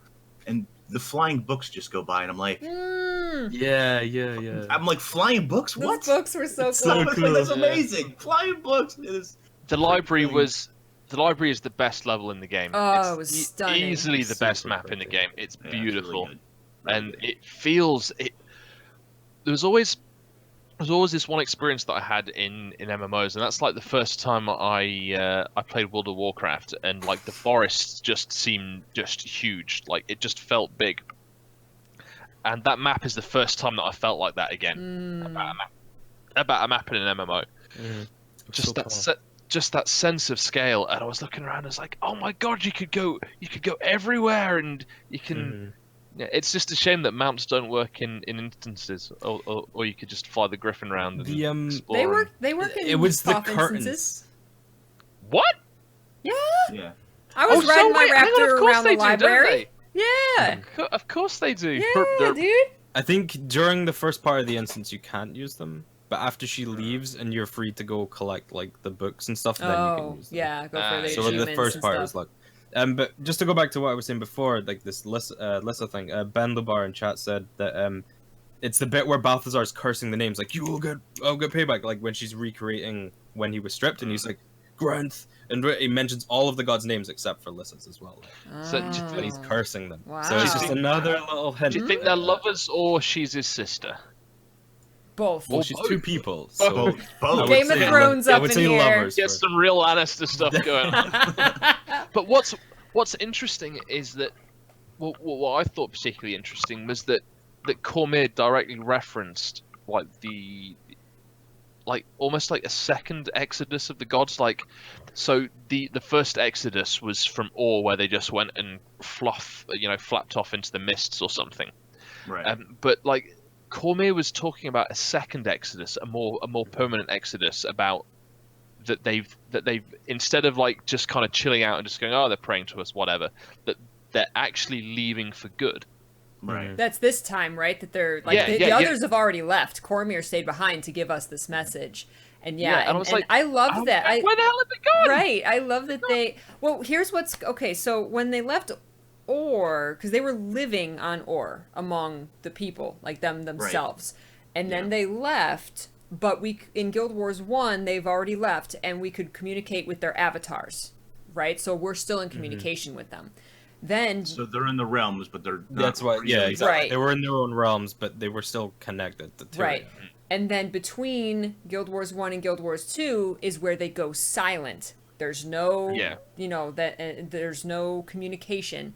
And I think Cormier was saying that was when they left, is when they realized we're just destroying Tyria by being here. You know, we're going to have to fight the Elder Dragons eventually, and it's just going to create more crystal deserts. So basically that she's explaining that's why the rest of them at that time, that's when they went silent, was when they left, because they all realized, except Balthazar, that, you know, we can't be here, or our immense power is just going to destroy Tyria. I can't remember exactly what it was, but I feel like there was a line talking about how they left to find like a new home, and it was kind of implied that it was like finding a kind of a replacement place that wasn't doomed. Well, they had other responsibilities. I assumed they were something they say. So I don't know what I assumed they were just going back to wherever they came from originally. I was left with the impression that it wasn't entirely selfish either. Like that they were maybe looking for a new place because they brought humans here. Maybe they would be looking to bring humans to the next place they found. Like that's kind of what I was left with, but I can't remember. Because if I was an omnipotent deity floating through time and space with the ability to spread my seed over any planet I could choose, I probably wouldn't choose the one that had half a dozen sleeping giant magic-eating dragons. Yeah, it's fair enough. Well, I don't think that they realized that initially, right? Yeah. I think that was a revelation that comes later to them, and in some ways, it sounds like the Forgotten have even more knowledge than the gods themselves. Which just seconds this idea that they're not all powerful, you know? Sure, yeah. I mean, clearly they're not, right? Yeah. The other thing that I thought was interesting is I always thought that the mists were kind of like was the walkway between worlds or dimensions or whatever. And it doesn't seem like it necessarily is, because they leave. It sounds like what Corvus is saying, that this time it's permanent. It's not like they're going to pop back into the mists and be able to peek in on Tyria, which then begs the question, did they really think chaining up Balthazar in the mists was just going to stay that way forever? Like they don't have to check on him or anything. They're just going to be like, okay, we got you chained up. Yeah. Here's some food and water. You're good. You're going to leave now. See you later. Bye. Yeah. It's weird, man. That is strange. But like, I don't know. Like, Hopefully if they're not all powerful, they can let you go. We'll see you later. If they can travel between like kind of like almost realities like that, like not even in and out of the mists into different realms, but like it seems like they're leaving like something much bigger than that, like an entire reality, like of the mists, Tyria, everything. If they're permanently leaving that, are they really too weak to kill the dragons or to fix that somehow? Or well, no, they can.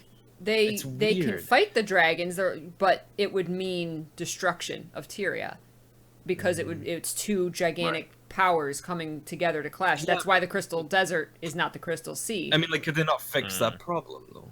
Apparently not. Apparently not. That's why they're not actually gods.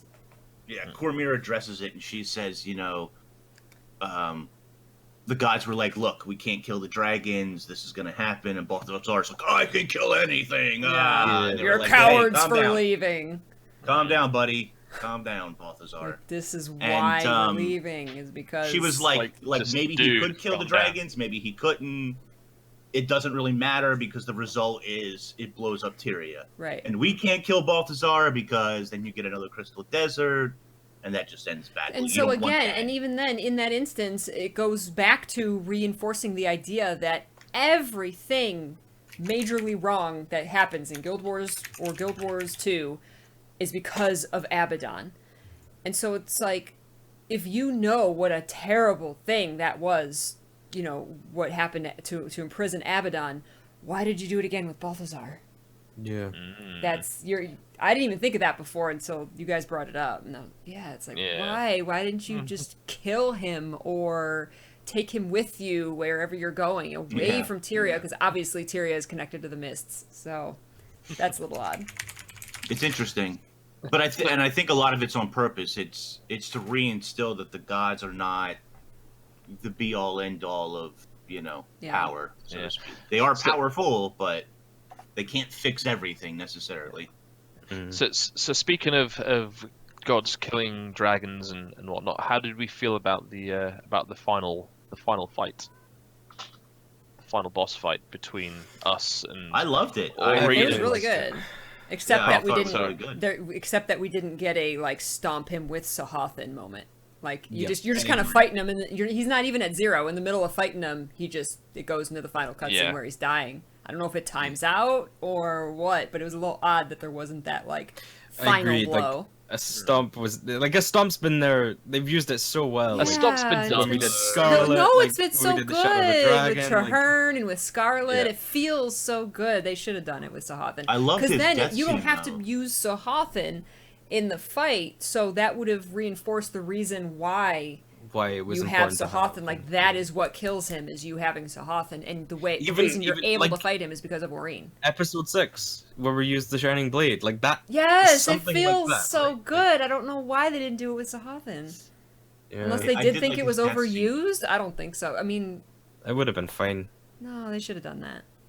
It would have been really cool. Balthazar is definitely dead. I mean, his hand unravels, then his arm explodes, melts away. That's so cool. The face and really cool. It reminded me a little bit of Lord of the Rings. When the Witch King gets wrecked and doesn't crumpled, twisted. It's super cool. Yeah. And the whole time, I'm pretty happy with the way they did Kralkatorrik as well. I didn't notice. I loved it. Yes. I didn't notice until someone told me on stream, and they were like, "Dude, look up at the sky." Oh, and I was really? I was like, there's Kralkatorrik. Hey, I was probably halfway through the fight when I seen him just sitting up there. I saw him when I was running up through all the ads. I just looked up. I was like, "What?" And then saw it, and it was amazing to see. Oh my god! So huge, and I love this. Yeah, and then I didn't look at him for another 20 minutes, half an hour or something, and so I was continually getting steamrolled by Balthazar and his machine, and I was like, I'll turn around to wonder how Kralkatorrik's doing, and he was right here. Yeah. I was like, whoa, personal space. Really, really cool. I mean, I think unfortunately his neck is a little bit longer than it probably should be, but that's because there's a. They had to animate the turning around. Yeah, they couldn't animate the whole body. It was just for that reason at the end. Yeah. I noticed that as well. But there's cracks in his neck where you can see the energy poking out, and so cool. He's got crystal teeth on the inside of his mouth. I'm like, he is really cool looking in my opinion. Yeah, and the machine, Balthazar's machine as well. I really like the mechanics of it. You know how it would go to one side and then that was a tough half the fight. Platform you can do. But it just reminded me of the Toad in Super Adventure Box. When it goes stamps on one side. I could hops to this side. But yeah, it was super fun fight. Actually, going into that final instance, I didn't realize it was the final instance. Because it was what? Sorry, I didn't realize it was the final instance going into it, because there's like 3 long instances about going and tricking Joko's generals, gathering the armies, doing things to impress them, to prove, disguising yourself as an awakened. You go through that for so long. I expected there to be like another step between that and then the next instance. It's like, all right, let's go get him. And it's a long instance, and it does have multiple parts. And I do have to give ArenaNet a lot of credit for separate story instances, separate chapters going into each other within the same instance. There was multiple times where I got towards the end of a series of story instances. For example, Cormir, I got done listening to Cormir say her whole thing, and I got disconnected. And before then, you do the thing with the Sun Spear puzzle, where you're in like the mists, where there's the sky, and it's amazing. Right. How are you supposed to figure that out, by the way? Like, What? it's just trial and error, isn't it? What, the puzzle? No. The puzzle? There's No. the symbol and the Yeah, triangle. the symbols match my up. my eyes are not good enough to figure that out. I don't I think thought it it was even goes into like- the right one if it's not the right no, one. Does you it? can place it in the wrong one, but you just press F Yeah. and pick it up again. Oh, okay. Yeah, I definitely did that. Oh, okay. There's also no, it's the little triangle thing. there's a little like awning with a candle in it, Yeah. and if you go through it and you look at the sides of the pillars, the symbols are actually highlighted on the Oh. insides of the pillars. Oh, wow. That's Ryan, cool. yeah. I didn't know I have that. to check that out next time. Now I didn't actually do that. I just picked up a triangle piece and was like, "Do you fit?" Nope. I basically Doesn't did fit. that, yeah. Yep. Score. I just saw the patterns on the thing. Yeah. But then you put in the symbol and you turn it. Yeah. Pretty cool. That was pretty cool. And you That whole area in the was mist. amazing. It like was the so shattered beautiful. things, like- Yeah, it was gorgeous. But yeah, so you do that whole instance, and like that's its own instance, but then you go through the portal and you don't like go out into the open world and asks you if you want to go to, the library. It just pulls you You straight go in, right to doesn't the it? library. So at the end of the Cormir instance, I got kicked. When I went back in, I was like, oh, I gotta do that puzzle again. But no, I went right to the library. Yeah, because So it counted as a second instance. there were like I think. checkpoints in the instances. The same thing happened with the final Balthazar fight. I was trying to run back down the stairs to get away from the battle to switch out my gear, and I accidentally left the instance. And this is after the battle and running up the stairs and killing the things, and I was just like, no. But I went back in and I was right at Balthazar. So yes. Okay, cool. So I redid that instance a couple times because thanks to ArenaNet for those story checkpoints. Yeah, I redid that final instance a couple of times because I didn't want to fail the achievement. My timing would be off, or at one point, for whatever reason, you're supposed to make a left on your raptor to start that whole part of the instance. Yeah. And I'm like, nope, I'm going right. And I died, and I'm like, what the hell? I'm on my mount. Oh, I need a skimmer. I get on my skimmer. I died. I'm like, and I'm like, oh, dummy, you're supposed to go left. There's a raptor freaking stable here. I just keep going the path you're not supposed to go, But I redid it at least 3 times, I think, to make sure I had the timing down. So I got the timed achievement. I got the don't die with the pillar things or whatever. Ah, nice. Cool. Yeah. But I almost failed because I couldn't get the rabbit to jump at the end there. He would get on a thing, and it's like he'd bang his head, and it's like, yeah. Man, now I got to reposition. Oh, I fell back down to the start. But really cool instance. I really liked it. Mm-hmm. What do you think, Vids? And so at the end, when Balthazar dies, all that magic comes out. Kralkatorrik He's gets just sucking it in like a most vacuum. of it. Yeah, he's like right there. He's like, opportunity! And he's just sucking in all the magic and then flies away. I didn't even notice Kralkatorrik for a while because I was watching Aurene. Because you see Aurene flapping around, and she's like, oh my god! And I was just like, no! And then she flies away. And now we're screwed because Kralkatorrik is. They've absorbed what? So strong. enough magic to make Primordus and Jormag fall asleep again, and whatever magic he absorbed. From Well, the he's Bloodstone. supercharged now because it's he's like- got most of 2 other dragons' energy, plus all of the Bloodstone, which was. And he was It's already infused with Mordremoth and Zaitan, part of their energy, and Bloodstone, I mean, and so he is Super Dragon. Super Dragon. He's ready to rock. But which direction did he fly at the end? I just assume straight Well, south. I think. Well, okay. So then we get the epilogue. Well, How good is it then to we get have the an epilogue. Oh my god, they so Like an actual made ending? up for Heart of Thorns not having an epilogue. Like, because everybody complained that Heart of Thorns Really didn't cool. have an epilogue, and so they're like, we're gonna go overboard. You're gonna make a speech. There's gonna be all kinds of people there. There's gonna be fireworks. There's gonna be an extra cutscene. Like, bravo. Farron in his Oh, it was underwear. so I mean. needed. Oh, Yeah, he's like, I'm working on my tan. I like the They've got to desert. stop doing this Farron stuff. Nah, It was, dude. no, He's like it's the great. best character, It's man. great. All of the food tables The are food interactable tables, you can eat the food. You can talk to all the mount. You can go like off to the side and talk to the mount farmers or mount trainers. Talk to them. Oh, I don't think I talked to them. I think I missed the mount trainers. Yeah, you can talk Yeah, to oh all yeah, them. Do it there's again. so many people there. It's to really talk to. hidden. It's like hidden around the corner. Nice. You can talk to nice. them. Like just amazing epilogue. I started crying at the And then you fireworks. give your I was like, speech. oh my God. And then you give your Give your speech. What did you speech. choose for your speech? Triple How- upbeat. I couldn't help it. No, mine was wildly inconsistent. I was like, we're all gonna So it's die. We're all gonna die, but let's get drunk. Yeah, mine was- We're all gonna die. I did positive vague, and then positive again, I think. But the vague really not. Oh, or maybe it was.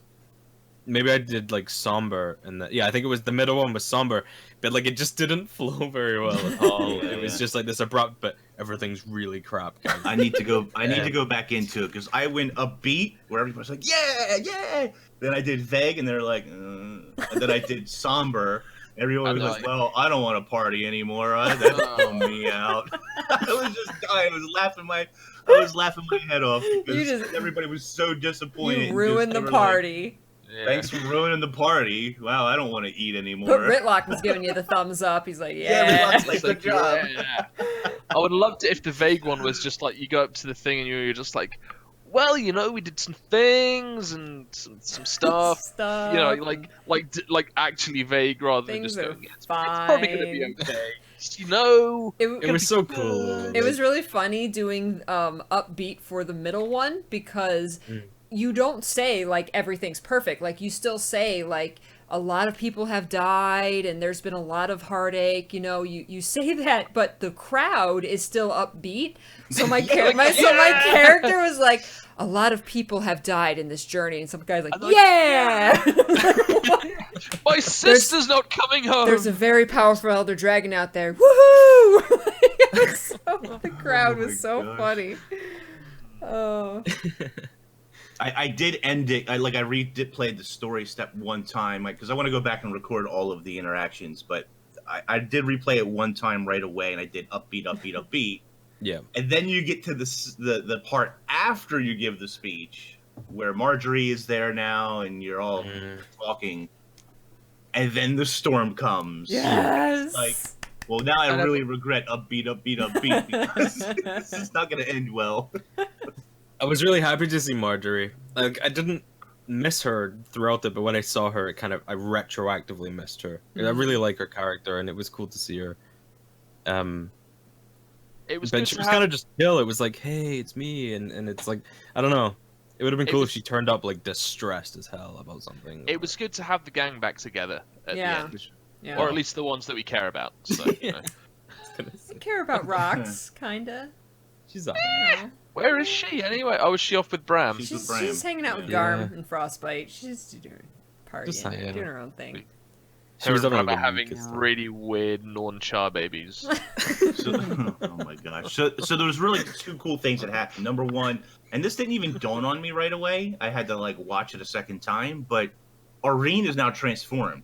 She's a little bit more grown. Oh, she's Doesn't much have her more baby grown. face anymore. It's a more developed dragon face, which I really loved. Yeah, I wasn't sure if it was Aurene at first. Watching it back, it's obviously Aurene. Yeah, but I was like, but is that she's Aurene? Is souped that up. another Scion? I was Interestingly, though, questioning. she's not super like adult yet. She's kind of in Right. She's like. So I wonder teenager. what's gonna trigger the next stage where she becomes fully. Yeah. And what did this power do to her? Is she now like rogue? Is she crazy? Is she Aurene for next Scarlet? Oh jeez. I mean, And then Krakatork just flies over and he just Yeah, Oh man, my crystallizes was everything. so good. Cool. So it was like Amnoon gets like how are they gonna do that? Here's a lot of people. What a lot of people are thinking, and which I totally disagree with. We see the purple sky, right? Yep. Now, unless I Yeah. missed it, outside of the cutscene, we don't actually see Kralkatork in the sky. We see the purple clouds and the lightning, Brand stuff.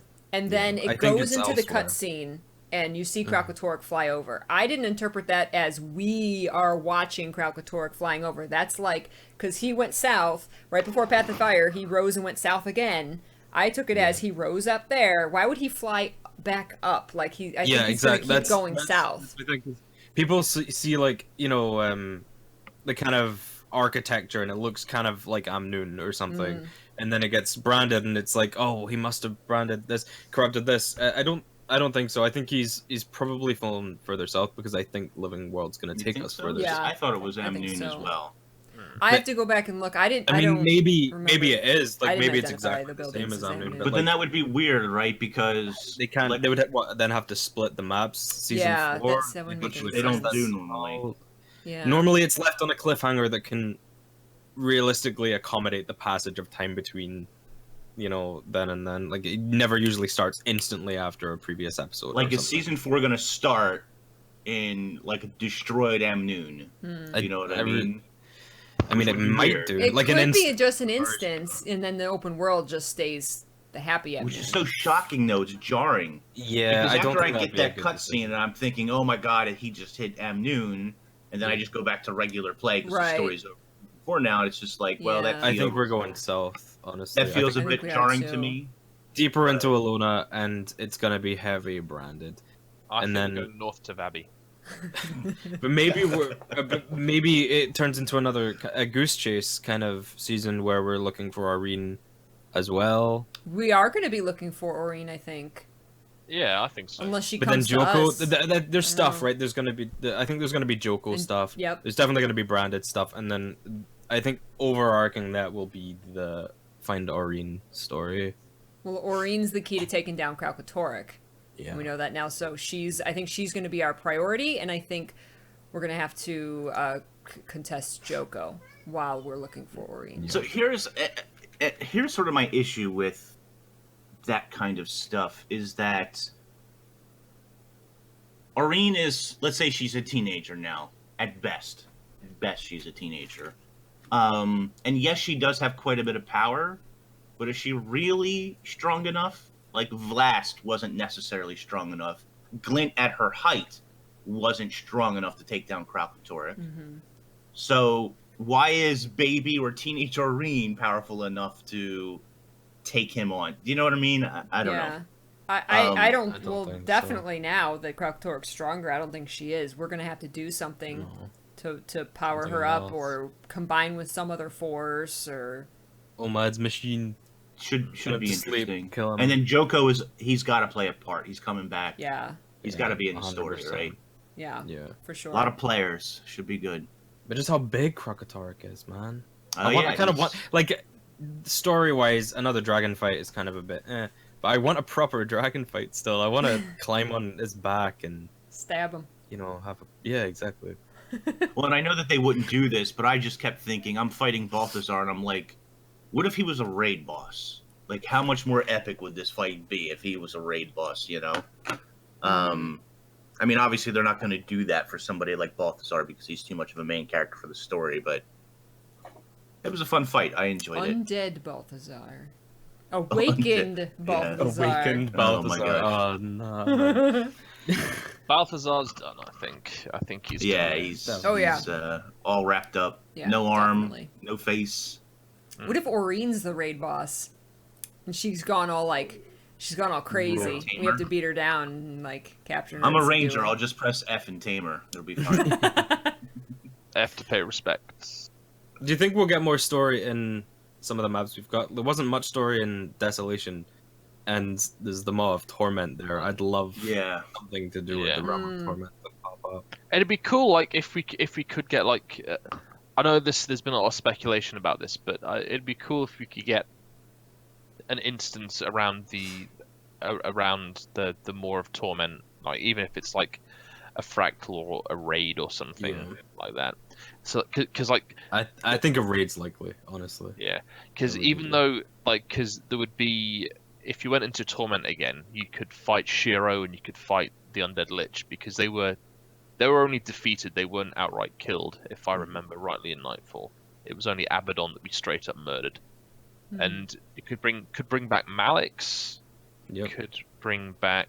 Oh my gosh. Malix the only. Oh, Tingles55 says who Balthazar's Herald. Oh, Balthazar's Herald. I mentioned this last week. Yeah. But we weren't talking about story. There's a current theory that Balthazar's Herald is actually Devona. Yeah. From Guild Wars 1. There's some story stuff that there's some dialogue that some missing pages which infuriate me. Yeah, that imply that the Herald is old. And but how would she still be alive? Like Livia, we know why she's still alive. What explains Devona?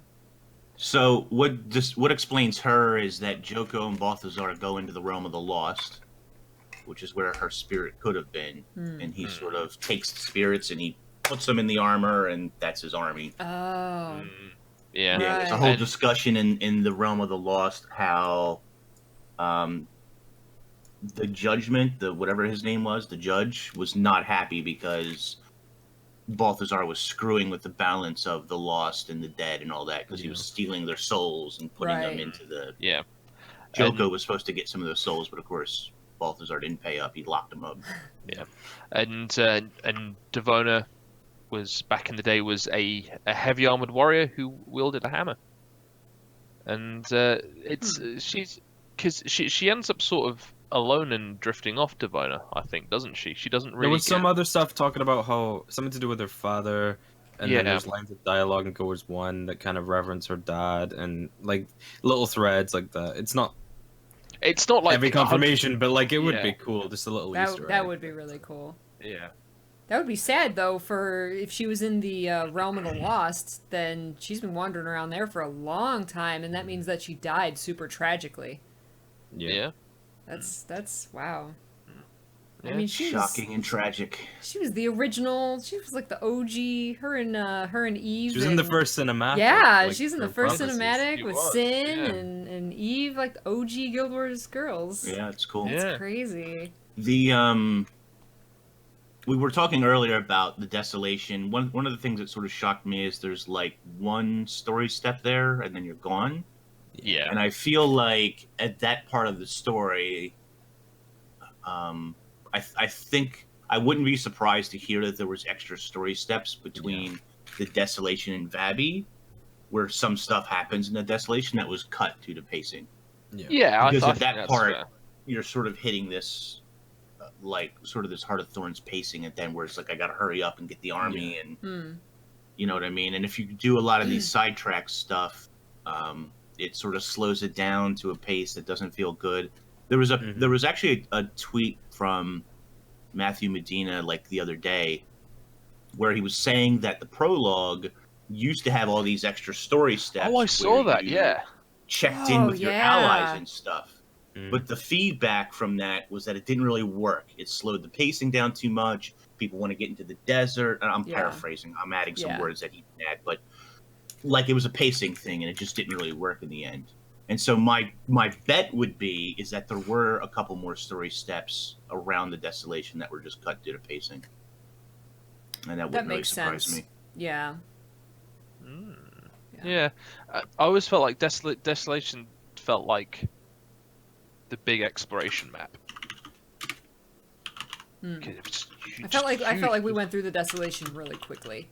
It reminded me of Ore, but the thing is, I went through it, but then, after I finished the story, I looked at my map, and like none of it was uncovered for me. Like there was still loads to explore in that map. Yeah. But it just kind of like we beelined all the way through it. I was definitely expecting a lot more. But again, maybe we go back at some point. Oh, apparently Gears says that Matthew can't think of another instance between Deso and Vabi. Fair enough, then.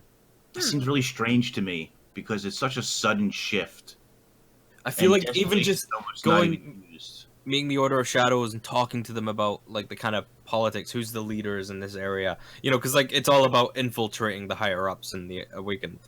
You know, Well, so Right. what's interesting is this: if we'd had some backstory and setup, you know, planning that out instead of just rushing in, use an illusion, and then we go in and.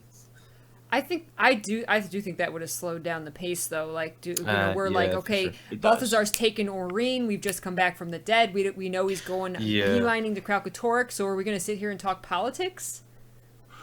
So the reason that I say that I thought there was deleted fair things enough. was because early in the story, when you're first going to Balthazar camps, you split up. You're like, okay, Ritlock, Canuck, you guys go here.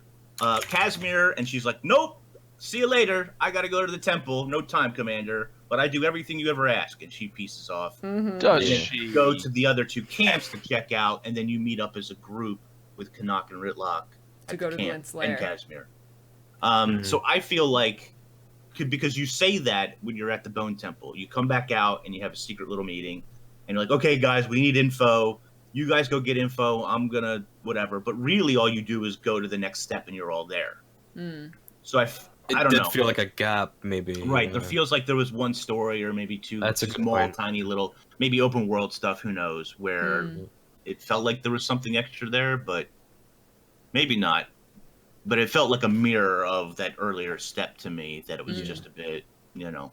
But I understand it. Early in the story, it's okay because it doesn't really It's hurt the pacing. ramping up as well. Towards the Yeah. end of the story, pacing is a lot more important because you can't be filling around too much. You got an army to build. You got to build your army. I think they did really well throughout the entire story of not making it feel like the entire thing is ramping up to this big end boss fight, and then you have the big end boss fight and it's done. Like they really hit like major lore bomb, major happening, major thing happen. I mean, going into the Tomb of the Primeval Kings to figure out and talking to them, their That was spirits, cool. and finding out, how to get into the mists. Like It was like the best there was thing. like it was like I felt like it honestly. was big events the entire way Yeah. through, and that's Yeah. one of the things that just like best story. What was they've so ever cool told. for me was that it didn't feel like there was much filler. Yeah, Like they weren't the stuff scared to do inserted things. for the point of it. Not But too When much. Casimir said, "Let's wasn't- go to the mist and talk to the gods and get some answers," Yeah. I was like, "Hell yeah, Casimir, Like- let's go!" But it's like there are bits where it's like filled in, like optional, you know, go talk to this guy before you head off, Yeah. or things like finding like I don't know, like it just there was stuff there, but it didn't feel like it was there to pad it, and bits that were kind of side stories or more character focused still had all these connections to everything, and I think that was what was so cool about it is that there were kind of multiple threads going on, but they were all connected, and so everything felt important. Like I'm talking to this guy, but it's like important to do it Yeah. rather than go talk to the Itzel in Verdant Brink just to why. for reasons. Like, could we not just Yeah. beeline to Mordremoth? Like, what the hell was the point in that? Gotta and- talk to the Berg people. And so, like, even the filler, which I wouldn't consider filler, but the kind of side stories, were still all interconnected with like the main stuff. And like you said, there was always like a bomb or like a cool event or something at every step. Yeah. And so it's like you can rush like one storyline at once and focus heavily on that, but it kind of it's like a movie then, and then it doesn't feel like a wide, expansive story because it's just kind of like a straight line. This Yeah. way, it kind of it was just the benefits of like having loads of stuff going on, but without the kind of drab filler vibe. And it was just like so perfectly done, and again, like no mastery gates really helped make it just feel like ongoing. It was just so cool, man, and like the like ambient dialogue as well just was very related to what was happening or It was the kind of yeah. situation happening there. So it wasn't like in Living World where the first instance ends and then you have to do hearts, and it was like Yeah. like that happened a little bit, but it Yeah, a little still to me it didn't bother me, and I was really bothered by it in season 3. It didn't bother me because it still felt like relevant to the story, and there was still like extra dialogue that would happen because you're doing it as part of the story and things like that. Like it was just they just did a really good job of connecting everything. There was 2 parts that felt open that were well, they were open worldy, but they were a little bit of like I don't know, kind of like a Hearts thing, but not nearly as bad because you don't have to spend as much time as I spent doing it, where you need to sort of search out the city. Oh my And god! if you don't talk to the right people, it that sort of same extends line it. like 5 times. Oh, I'm looking going for around a city. And then you find out, Elon Riverlands, okay, well, I'm yeah. looking for a city. Hey, do you know where this city is? Oh, I know the name of the city. Okay, I got a name now. Okay, I have the name of the city. Where is the city? Okay, you go here. It was like that. I'm looking for something related to Vlast. It could be Yeah, a I'm place looking or an for- object. Or, Oh, like I heard yeah, that same line like 100 Yeah, times. that I guess was a you little didn't have to footprinty. talk to everyone. That was a little like you didn't have footprinty, to following talk to footprints. everyone. But... Yeah. Yeah, we were The going to NPCs you Kesha. talk to though are really like they're really well voice acted. They're Yeah, like really 100%. interesting. Like that little Asura we said last week was just like his Yeah. voice was amazing. Yeah, it's unrelated, but it just the one bit that really stood out to me because like the kind of NPCs that just don't talk to you in the open world, what really stuck with me. I think it was in the first map. There's a part where you have to take out like a forged camp in the story, Yeah. and you talk to Oh, I like the hated scout that. outside of the camp, and she says something like,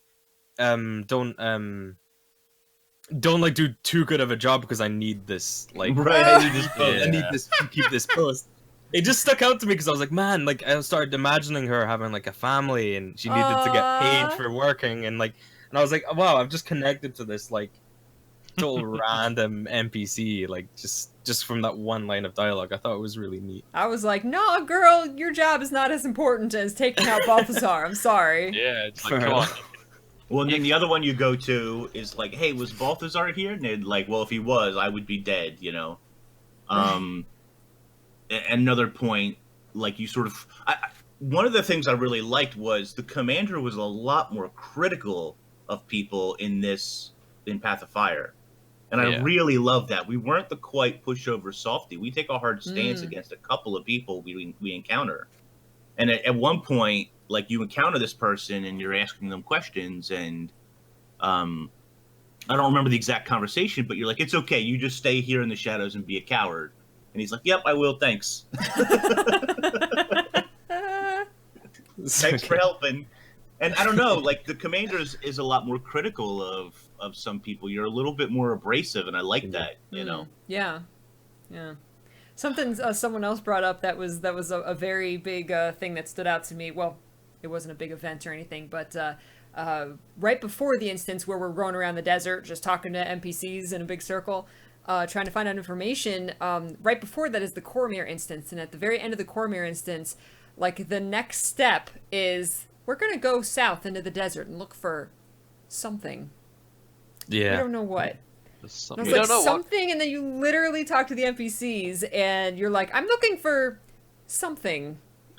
They're even like, what do you mean something? Like, what are you looking for? Like, what did you go? And Cormyr even, when Cormyr literally just said, like, the key is Vlast, like, follow Vlast's trail. We should have said, like, do you have any information on Vlast? And like, and then the little story thing is literally, look for something. Or something. I was like, really? Something? It's just like Vague you would have thought that the goddess of knowledge and truth could have helped us out a little bit. Yeah, don't she you? didn't tell us Right, nothing. just Oh, did you you like go that way? sort of? I know we're skipping around a bit, but did you like when you go to read her book of truths that you can't read it? It's like her book of secrets, and you're like, oh, what are the secrets? And it's like, Actually, Isn't it like the lettering? It's all like, jumbled, You can't you read can't it? read Oh, it. it's like it's encoded or something. Yeah. yeah. Oh, something else I forgot, and that a really nice touch is while you're talking to Cormyr, your character is blinded. Yeah, you have the I permanent thought that was so blind. It was like so such a nice touch. You actually have the blind like condition on And you, it's and like the edges of source the screen are Yeah. darker because you're Do you- blinded in her do you know what- presence. Yeah, it was do you know so what her good. book says? Do you know what her book says? What It's does been it say? daylined. I Oh. deserve this.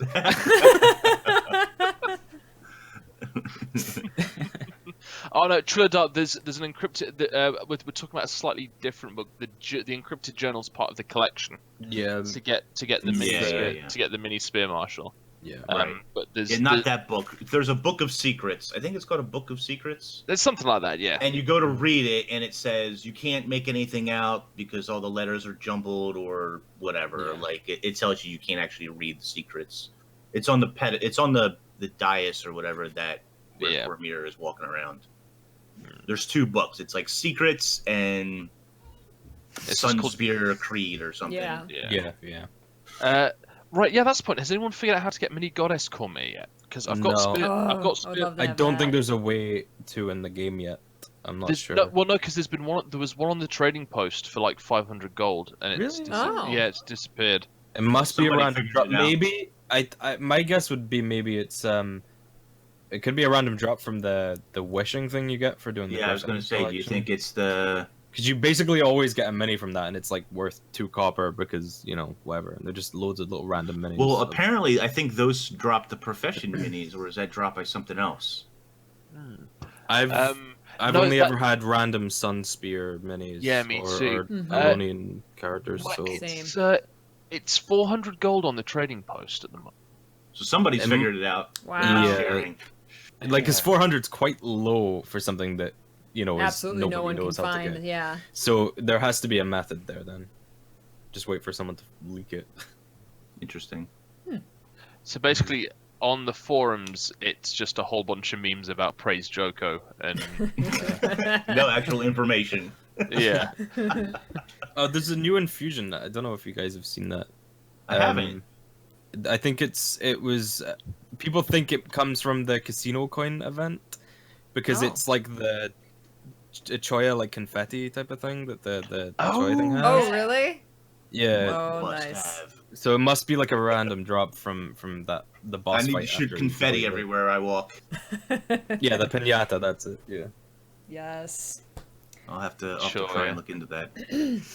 There's a lot I still haven't done. Oh, there's I have so backup much I haven't done yet. operations. Yeah. Yeah. I I mean, just started the Griffin. playing the story again, I know, like, I really tried, like, all the extra stuff, getting all the memory crystals. I really tried to do all of the steps because I wanted all of the lore, but I know that there's stuff that I missed. There's one point where you have the option, I think, to go back to the casino and talk to Zalambur and, like, check in with him. Yeah. And I had actually, like, stopped for the night, and I'm like, I'll do that when I wake up, and I forgot. So, like, there's no like way. maybe entire instances that I've missed, and I didn't talk to Timey between every instance or anything. So even like the story is not 100% linear. There's still so many things that you can do, and even though there was only like a couple of the actual branching choices, I feel like there's still so much more on a subsequent playthrough that I could experience. So I went and got It's my good. ranger pets finally, so those are done. yay! Let's talk And about I our started- progress in the post show. Sure, But let's wrap up sure, the yeah. story here. So thank you guys for watching. We were super excited to do this show, and I think we pretty much covered everything. We'll do a short post show, and we'll take questions from the Twitch audience that is here. So for everybody on YouTube, go down into the description, click all the links. We've got our referral links, YouTube, Twitch, Twitter, all of that is down in the description. Give everybody a follow for more Guild Wars 2 content. Thank you so much, guys. We will see you next time. Take care. Bye. see you later, fuckers.